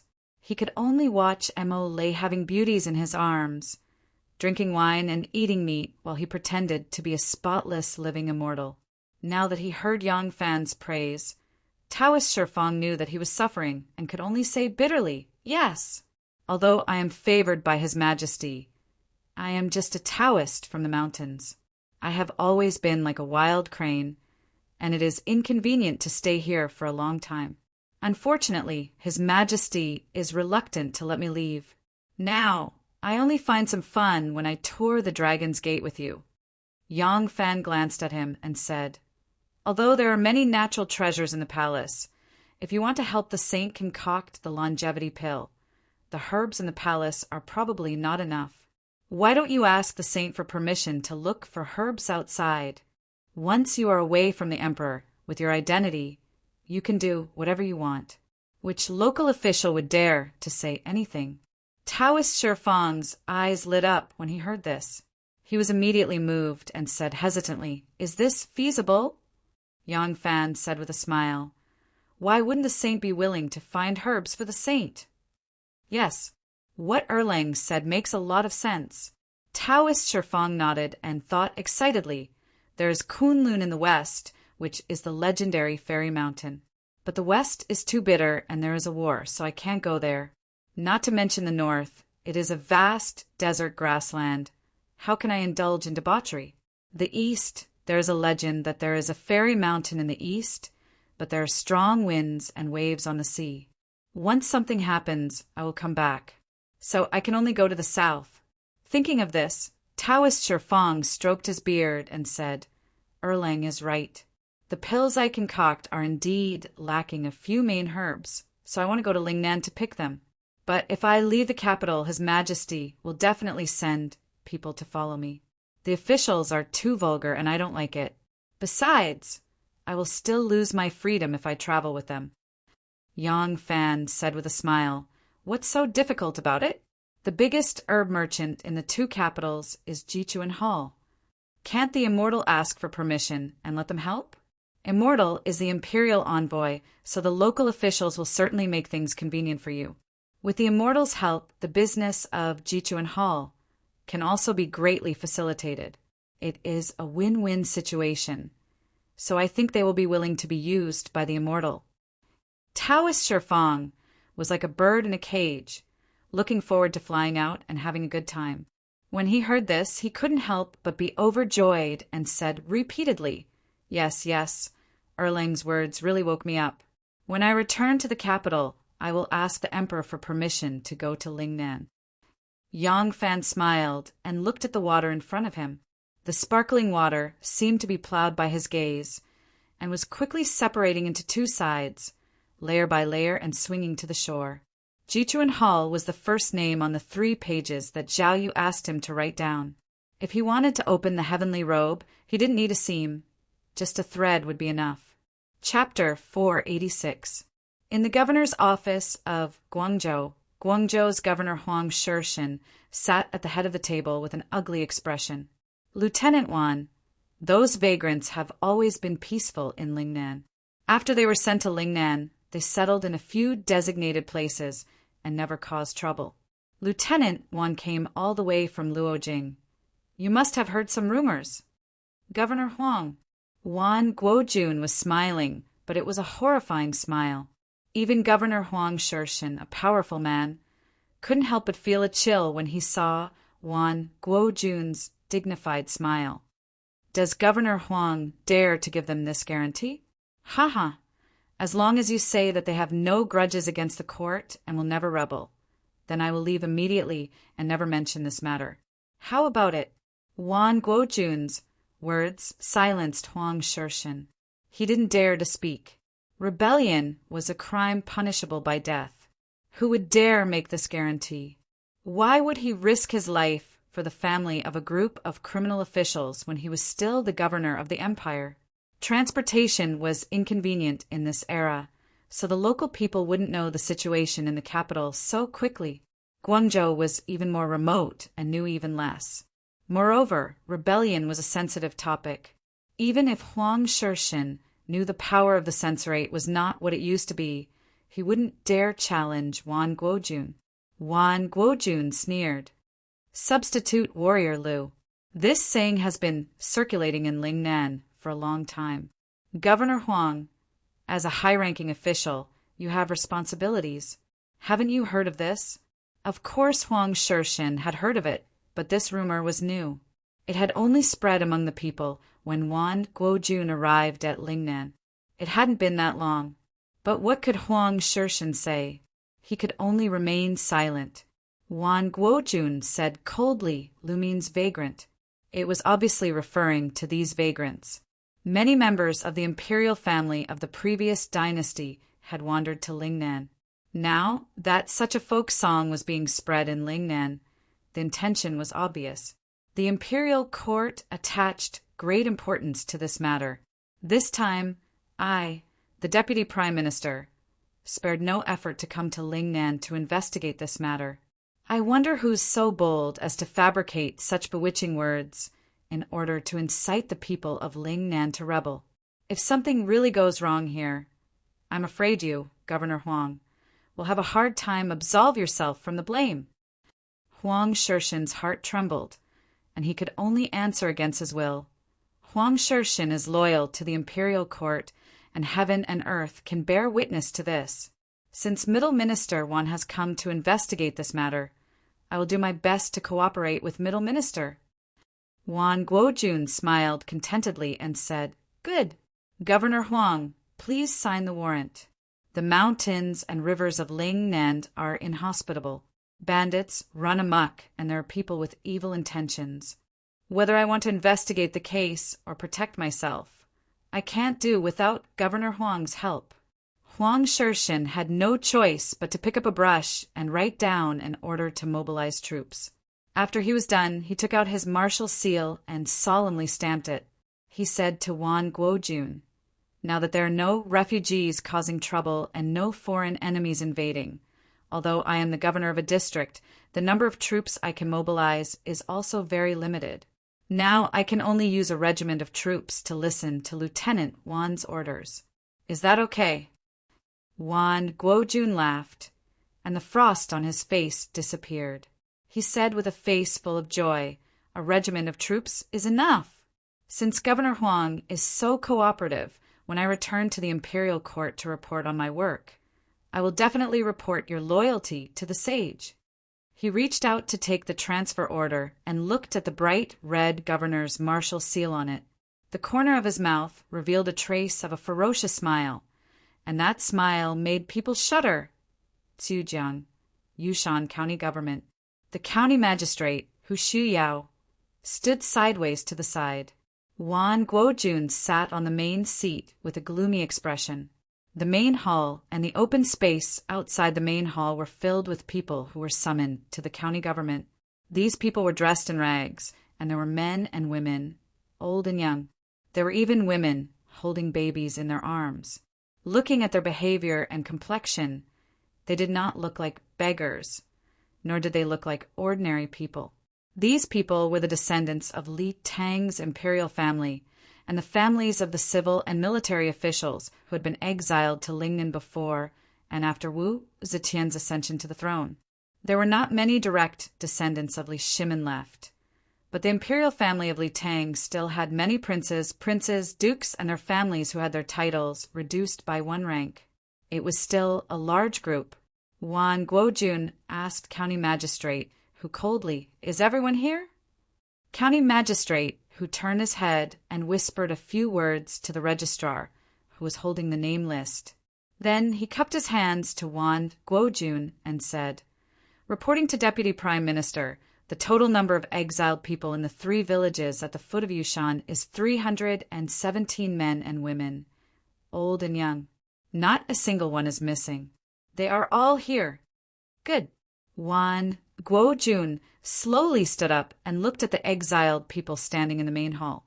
He raised his voice and shouted, "All of you were exiled to Lingnan because you rebelled against the imperial court and were not loyal to the sage. Rebellion is a crime punishable by death. The sage was lenient and wanted you to repent, but who knew that not only did you not repent, but you also secretly harbored evil intentions. I have now found out that you have secretly colluded with each other and bewitched the villagers, intending to raise a flag and rebel against the emperor of Yu Guxingshin of the Ci clan. Now that I am here, how can I let you traitors go? I will leave you with a whole body. All of you can commit suicide here." Wan Guojun's words made county magistrate, county lieutenant, and other local officials and bailiffs dumbfounded. More than 300 people were the family members of the exiled people. They had already been killed by the emperor once. The young and strong people in their families and relatives who were officials had all been killed. Now, more than half of the survivors were old and weak, women and children. Now they were actually going to be killed. These exiled people, who were inexplicably summoned from the small villages, were feeling uneasy. When they heard the words, they were also shocked. After a moment, they came to their senses. The whole main hall suddenly fell into chaos. Some were shouting and cursing. Some were rushing up. Some were kneeling on the ground and begging for mercy. Some were crying out loud. Especially those women and children, when they heard that this official was going to force them to commit suicide. They were so frightened that they could not stop crying. Deputy Prime Minister Wan, please be careful with your punishment. Be careful with your punishment. The magistrate of Yushan district, Hu Shuyao, was trembling all over, his scalp shivering with cold air. In a trembling voice, he advised, These people are all old and weak, women and children. How could they possibly think of rebelling? Even if there are people who are dissatisfied with the imperial court, it is still the actions of individual people. We should investigate the details and then punish them severely. This is the lives of several hundred people. Deputy Minister Wan, please have mercy. As county magistrate who spoke, he lifted the sleeves of his robe and knelt in the main hall. Seeing this, the county magistrate, the registrar, the county lieutenant, and the other officials also knelt along with the county magistrate. Wan Guojun glared angrily and yelled, "Bastards! You dare plead for the lives of the traitors? Aren't you afraid of bringing disaster upon yourselves?" At this moment, the incomparably shocked and furious family members of the exiled people had already charged towards the official table. The bailiffs of Yushan district were in no mood to resist and retreated step by step. Seeing this, the group of soldiers that Wan Guojun had brought with him replaced them in blocking the way. These people were all the elite soldiers of the manner of subjugation. Each and every one of them was a strong and sturdy man. They were dressed in armor and carried sabers and spears. How could the old, weak women and children be a match for them? County magistrate, whose entire body trembled in fear. More than 300 corpses were strewn across his main hall. Just the thought of it made him shudder. These people were either the sons and grandsons of aristocrats or the descendants of officials. If any one of them died here, he would not be able to sit still. More than 300 people. Just the thought of it made him dizzy. County magistrate, whose tears and snot flowed freely, he repeatedly kowtowed and said, "Deputy Minister Wan, you can't do this. You can't do this. There are so many old, weak orphans and widows here. They are old people over 70 years old. How can we increase the punishment? How innocent are the infants in swaddling clothes?" Deputy Minister Wan, this lowly official begs Deputy Minister Wan to be magnanimous. "You must not kill them." Wan Guojun frowned, hearing the cries and curses from inside and outside the hall, and seeing the attitude of Yushan district magistrate and his subordinates. He felt that it would not be good to start a massacre here. He rolled his eyes and said in a gentler tone, "Since that's the case, then this official will investigate further. The mastermind cannot be let off." County magistrate, who let out a sigh of relief. Overjoyed, he said, "Thank you, Deputy Minister, for your mercy. Thank you, Deputy Minister, for your mercy." Juan Guojun said, "However, although we won't kill them, we can't let them go back. Once they return to the village, those with ulterior motives will certainly take the opportunity to escape, and it will be difficult to track them down again. Take them all away and choose a place to settle them. We'll talk after this official gets to the bottom of this." Hu Xiao only begged for him not to kill them. He did not dare to say anything more and hurriedly agreed. The bailiffs of Yushan district shouted for comfort. Hearing that Deputy Minister Wan was no longer forcing them to commit suicide and was instead going to gather them for supervision and investigation, the families of the exiled people gradually calmed down. Juan Guojun escorted the more than 300 old, weak women and children out of Yushan District Magistrate's office, saying that they would be gathered for supervision. The officers and soldiers escorted these people out of Yushan District. When they reached the outskirts of Yushan District, they turned around a forest and continued walking deeper into the jungle. Some exiled people saw that they were walking further and further away and could not help but become suspicious.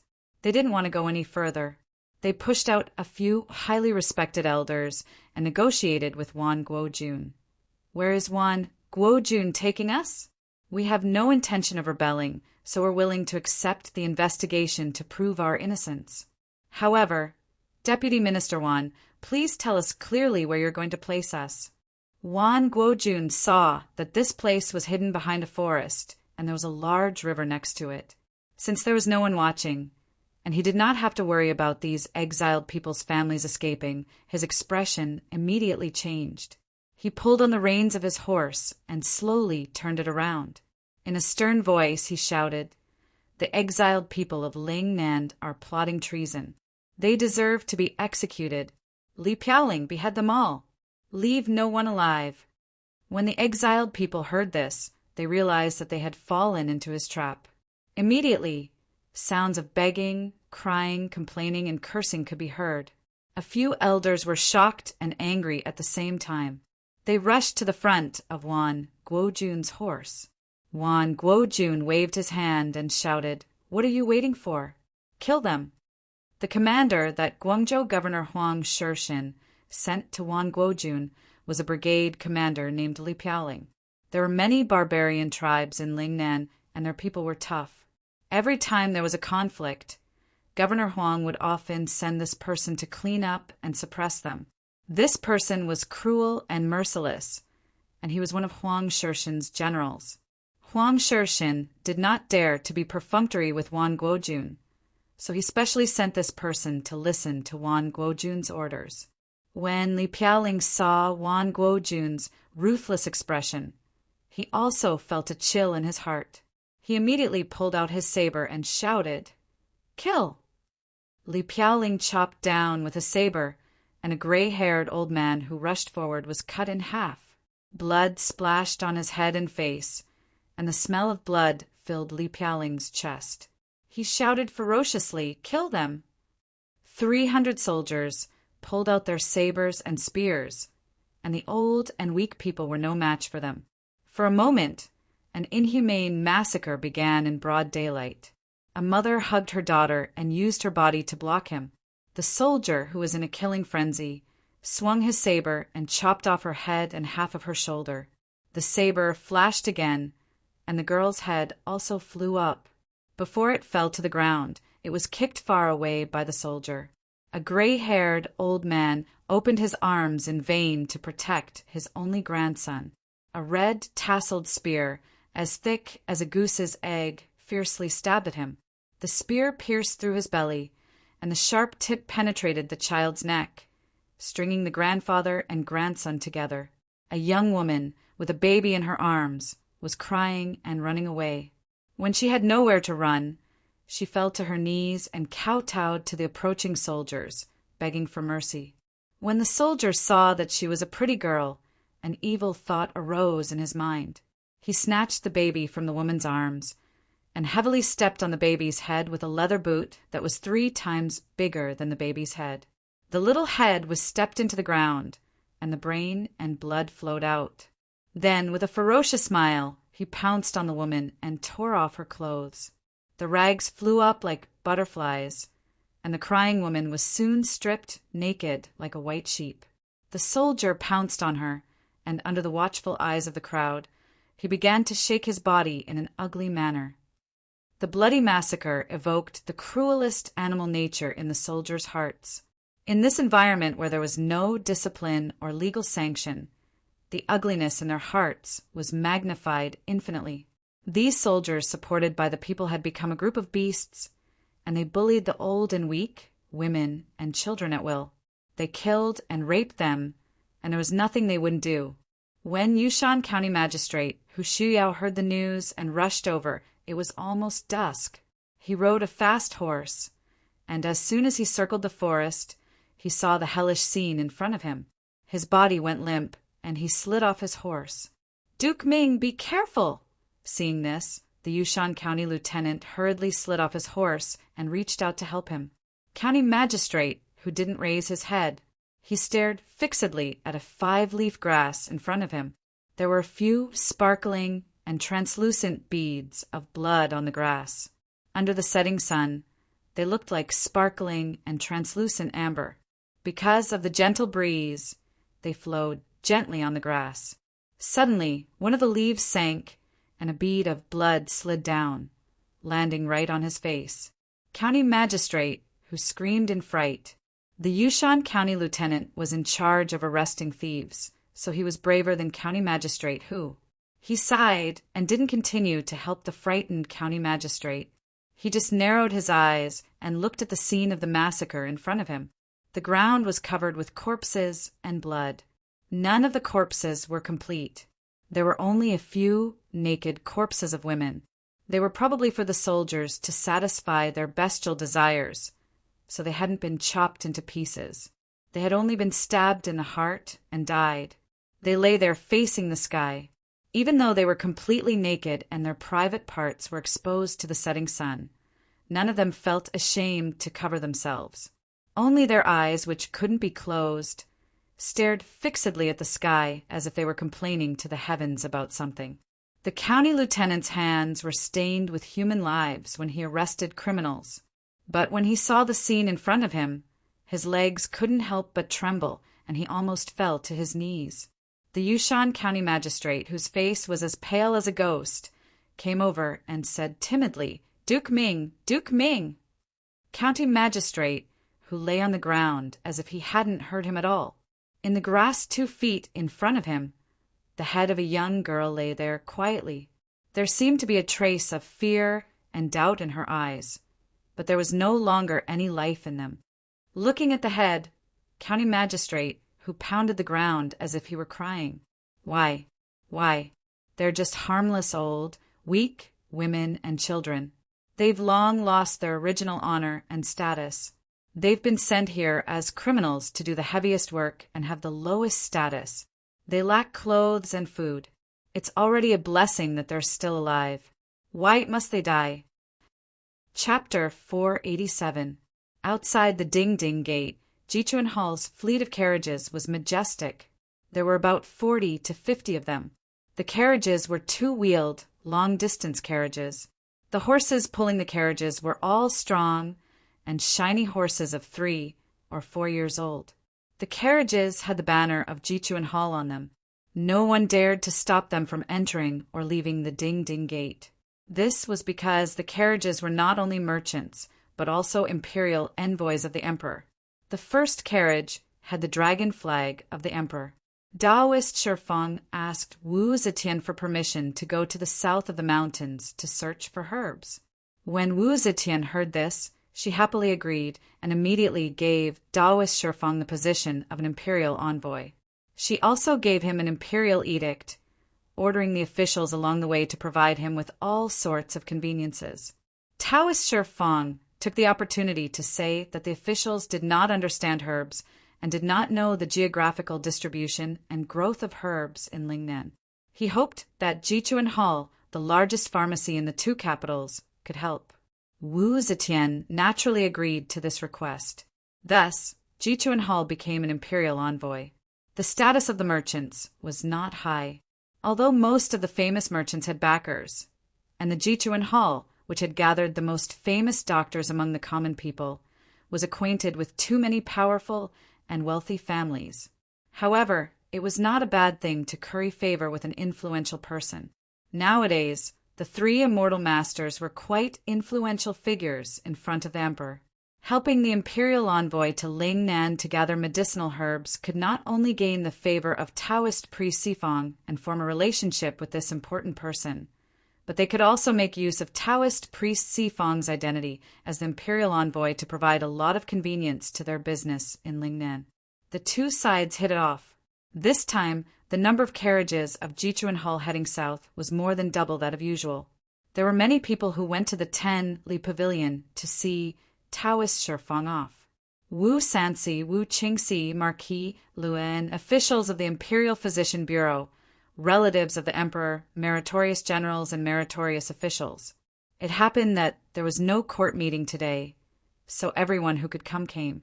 The liveliness was comparable to the last time they saw Shui Huai off the capital. Yang Fan, who had been in close contact with the three immortal masters, naturally came as well. However, among so many important people, his status was not high enough. Therefore, he could only stand at the back of the group of people who were sending him off, tiptoeing and poking his head out. He cupped his hands towards Taoist Sifang from afar and shouted, "Bon voyage! Immortal Master has worked hard." In the end, there was only a buzz of well wishes. Other than Yang Fan himself, not many people heard what he said. Anu stood on the side and looked at Yang Fan with a strange look. She could not understand this man more and more. Yang Fan was not a person who liked to flatter people. Moreover, from their private conversations, Yang Fan did not believe in the magic of celestial beings. Why was he so enthusiastic about making friends with the three immortal masters? After Taoist Shifang's carriages left, Wu Qingxi and Wu Sanxi competed to invite the old Nanjingguang and the Human Moliai to their mansion for a banquet. These two immortal masters did not want to offend anyone, so they simply split into two. The old Nanjingguang went to Wu Qingxi's mansion, and the Human Moliai went to Wu Sanxi's mansion. The two princes went to accompany the guests, and the other dignitaries who came to see them off dispersed. You never seemed to believe in the magic of celestial beings, nor were you willing to serve the dignitaries. Why are you so close to the three immortal masters this time? Little Anu, who was dressed as a manservant, rode a pony and wore a small hat. She was even more handsome than her master, Yang Fan. She was half a horse's head behind Yang Fan and asked him curiously. Yang Fan gently shook the horsewhip and looked at a couple walking past from the side of the road with a smile. The man was strong and sturdy, while the woman was fair and pretty. The red man and green woman, dressed in new clothes and shoes, seemed to be a pair of newlyweds. The man was carrying a basket of red-skinned eggs, and the woman was gently holding the corner of his clothes. It seemed that they were going back to their parents' home. Yang Fan smiled as he watched the newlyweds walk past him. He answered leisurely, "It doesn't matter whether the three immortal masters are real living immortals or not. What's important is that the emperor believes in them. If the emperor believes in them, then even if they are not living immortals, they have great magical powers like living immortals. Is it not worth making friends with?" His words sounded very thought-provoking, and there was a bit of profound Buddhist meaning in them. Unfortunately, Miss Anu didn't buy it. She rolled her eyes at Yang Fan and said angrily, "Are you trying to play witty words with me? I've cultivated in the tranquil monastery. Although I don't know many Buddhist scriptures, I can at least memorize 3 to 5 volumes. Do you believe that every time I talk to you in the future, I'll beat around the bush with my words?" Yang Fan thought of a beautiful little girl talking to him all day long, especially when they were being lovey-dovey. He quickly begged for mercy and explained, "The reason is very simple. It's because I'm close to them that some of the things I inadvertently say can be used by them. For example, I let them borrow the Jichuan Hall as the imperial envoy's carriage guard this time." Anu didn't believe that Yang Fan would do something so senseless. She thought for a moment and narrowed her eyes slightly. "Jichuan Hall is young master's property." Yang Fan gave her a thumbs up and praised, "My Anu is exceptionally smart." Little Yao raised her nose and lightly snorted. She thought for a moment and lightly exclaimed, "In that case, you created an opportunity for old Nanjingguang to get to know the abbot of the Sanli Nunnery, Master Beifeng, and take him as a disciple. Is this also a scheme?" Yang Fan smiled and said softly, "The abbot of the Sanli Nunnery is the younger sister of the former Minister of Works, Yu Qingshan, and Yu Qingshan is young Master Zhang's man." Anu asked, "Then what about Mo Lei?" Yang Fan said, "Mo Lei likes to hoard gold and silver, so I encouraged him to build the 7 jewels prayer carriage. This carriage is made of gold and inlaid with countless gems. It's meticulously made by the Luojin jewelry shop." As a result, his relationship with the Luojin jewelry shop became closer. Anu said in surprise, "Luojin jewelry shop? I've even bought things from there. Is this jewelry shop also young master's property?" Yang Fan sighed and said, "You've been by young Master Zhang's side for so many years. Why don't you know anything about him?" Anu said with grievance, "In the end, I'm just a maid by young master's side. There's no need for me to know these things. Sometimes, even though young master doesn't talk behind my back, I don't pay attention to him." Speaking of this, Anu said in surprise, "That's not right. Why are you trying to make the 3 immortal masters come into contact with young master's forces? Young master suffered a great loss in Chang, and wants to make Luoyang his base. The 3 immortal masters are now very popular in the capital and can be used by him. Aren't you doing him a great favor?" Yang Fan said with a smile, "Yes, I'm doing him a favor. Young Master Jiang wants to make a comeback in Luoyang and repay Shinmu. He can't wait for his forces to climb higher. Since I've provided him with a chance, I don't have to worry about what happens next. He will spare no effort to make friends with the 3 immortal masters and use their forces to achieve his goal. This is just like..." At this time, the 2 had already entered the city gate. Yang Fan used his horsewhip to point at the flags waving in front of the shops on the roadside and said, "This is just like the government building this flat and open road. There will naturally be people fighting to build shops on both sides. Those with foresight will even spend a huge sum of money to build a small shop here, because they are optimistic about the future of this place. However, if one day the government suddenly closes this road and announces that anyone who dares to step on this road will be beheaded, then do you think those shops that have spent a lot of money to build here will lose everything?" Anu stammered, "You're saying," Yang Fan said, "I'm saying that the 3 immortal masters are basically 3 swindlers. 3 swindlers who use illusions to deceive the monarch. When young Master Zhang's forces fall deeper and deeper, and when the interests of the 3 immortal masters can no longer be separated, the 3 immortal masters will suddenly lose their standing and reputation. At that time, what do you think young Master Zhang will do?" Anu looked at Yang Fan in surprise. When Yang Fan met the 3 immortal masters, he often brought her with him.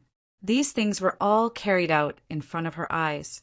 Sometimes, just a casual word from Yang Fan would prompt the 3 immortal masters to do something, thus establishing a relationship with a certain force. Sometimes, when Yang Fan invited the 3 immortal masters to some place to play, they naturally got to know some people. Or when someone learned that the 3 immortal masters were coming, they took the initiative to make friends. All of these things happened so naturally that even someone like her, who was watching and listening, didn't realize that all of this was Yang Fan's intention, that he had some ulterior motive. She never expected that in these seemingly ordinary words and actions, there was actually a hidden killing intent. What was even more frightening was that Yang Fan didn't make any obvious moves.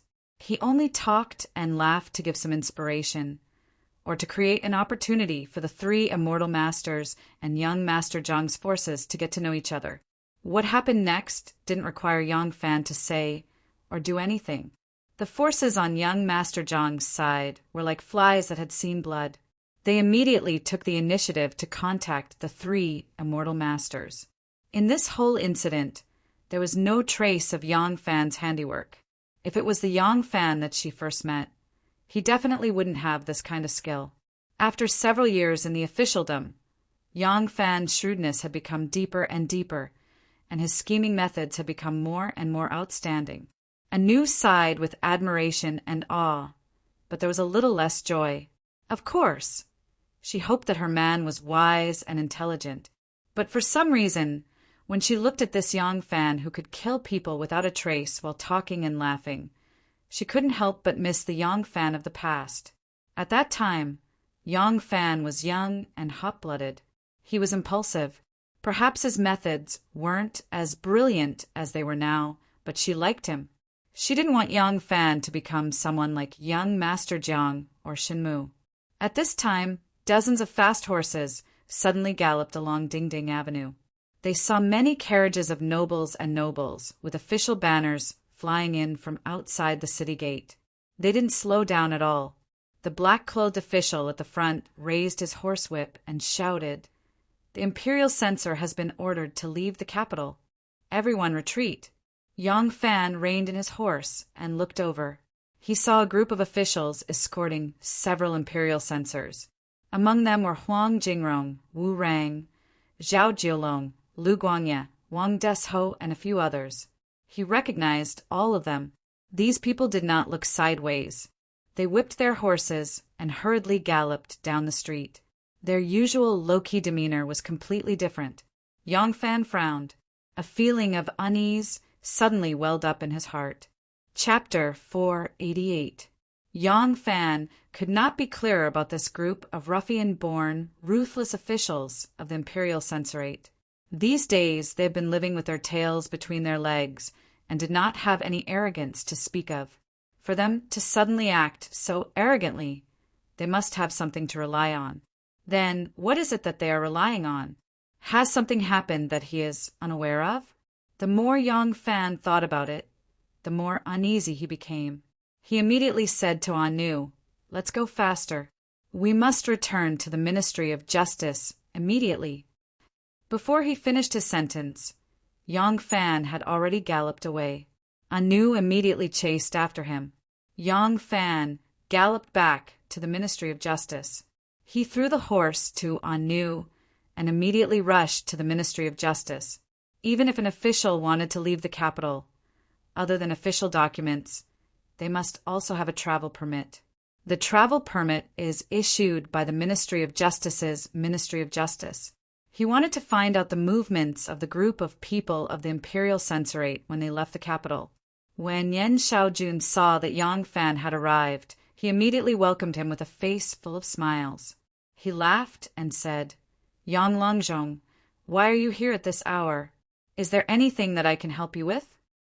Yen Xiaojun was a vengeful person. His nickname was Sweet Potato. The way that Yang Fan dealt with the imperial censorate was to his liking.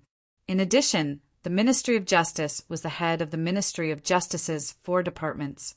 Yang Fan's authority was growing day by day. He was the most powerful person in the entire Ministry of Justice. He could not help but respect and be intimate with him. Yang Fan hurriedly cupped his fists and said, "Brother Yen, there are many imperial censorates who left the capital in a hurry. I wonder where they are going and what official business they have. Does Brother Yen know?" Yen Xiaojun winked at him. He lowered his voice and laughed. "Ha ha! I know that you are keeping an eye on them. I, old Yen, admire Erlang's character very much. Don't worry, I've noted down their whereabouts, and was about to send them to your Ministry of Justice."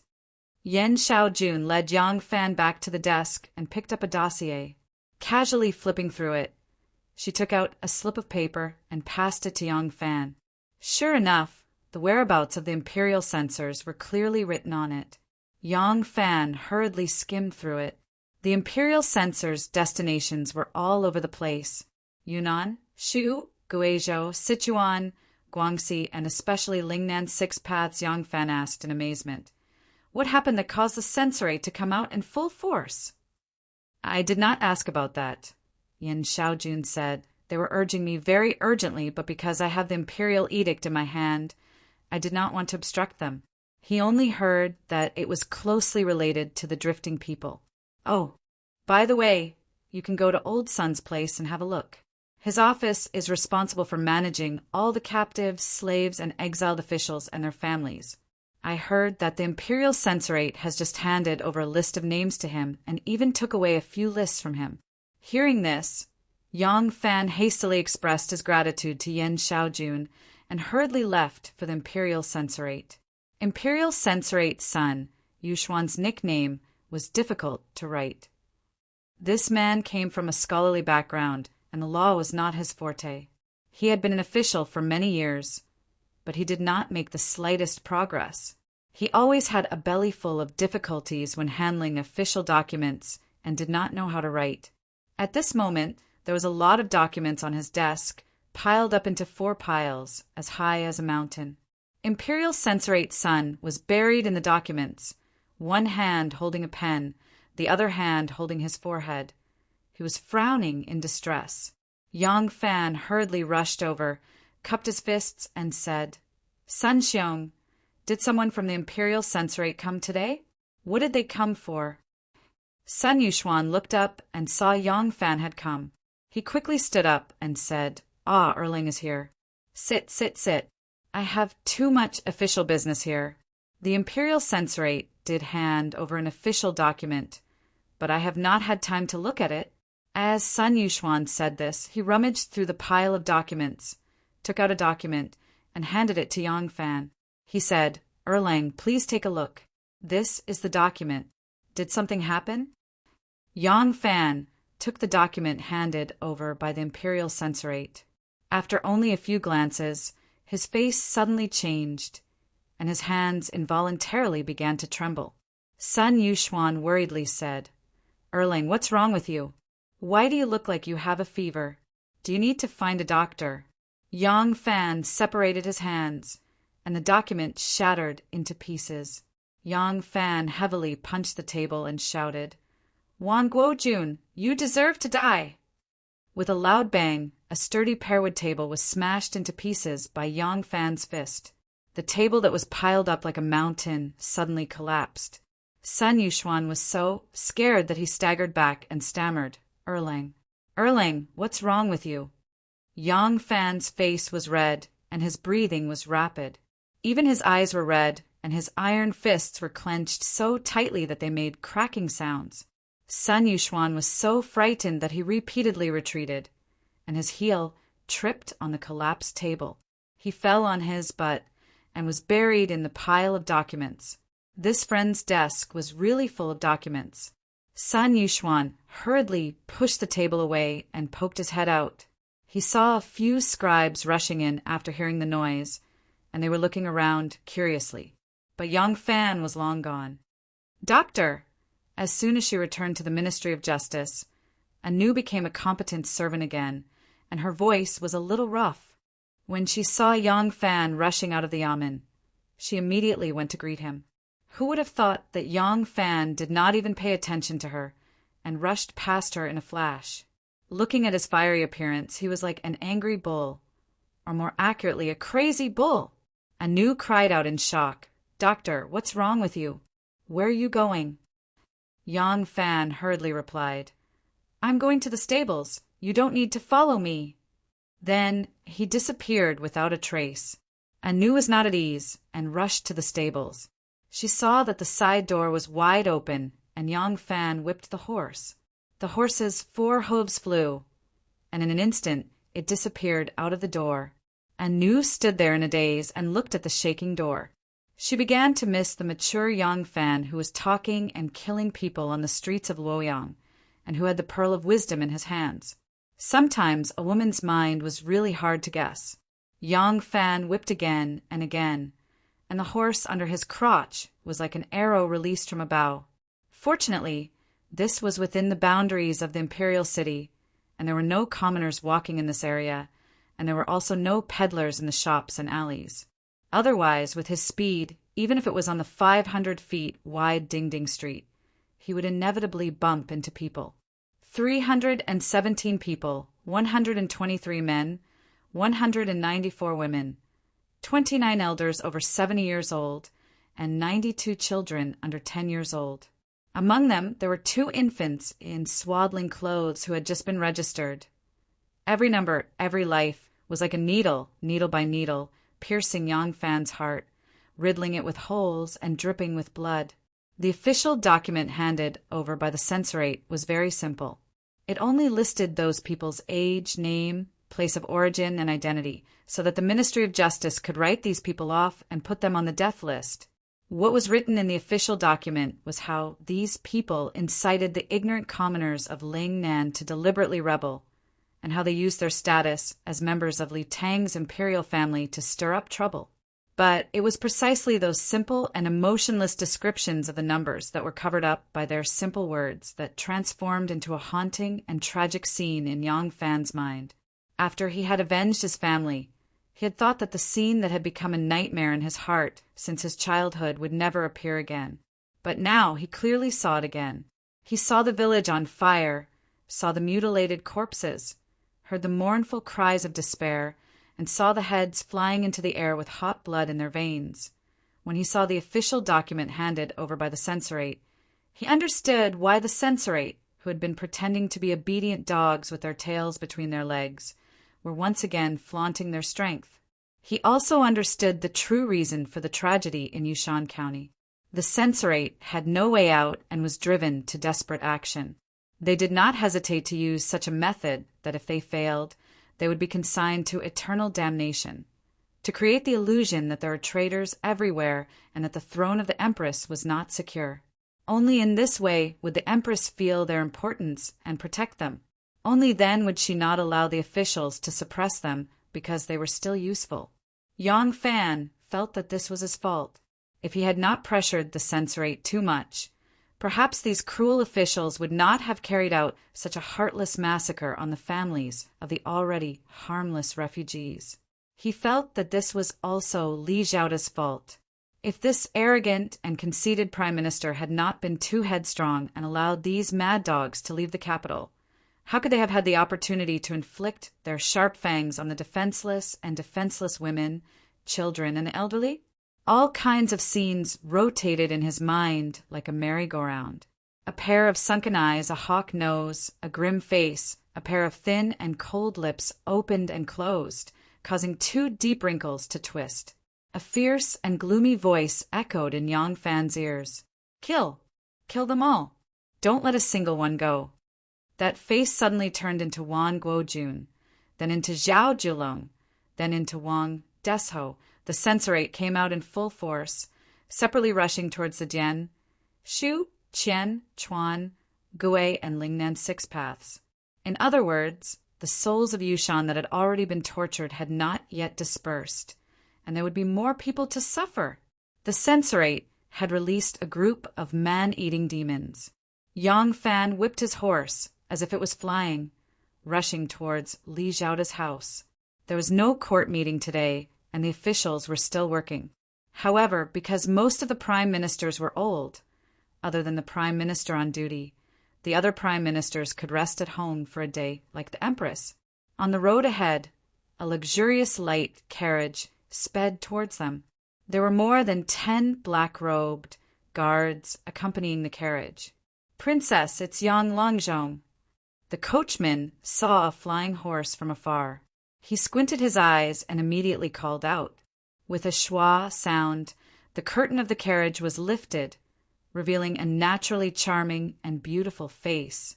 It was Princess Taiping. Princess Taiping looked into the distance and saw a person lying on the horse, his clothes fluttering in the wind, almost forming a straight line behind him. That ponytail was also flying in the air, and just like the clothes, it floated in a straight line behind him.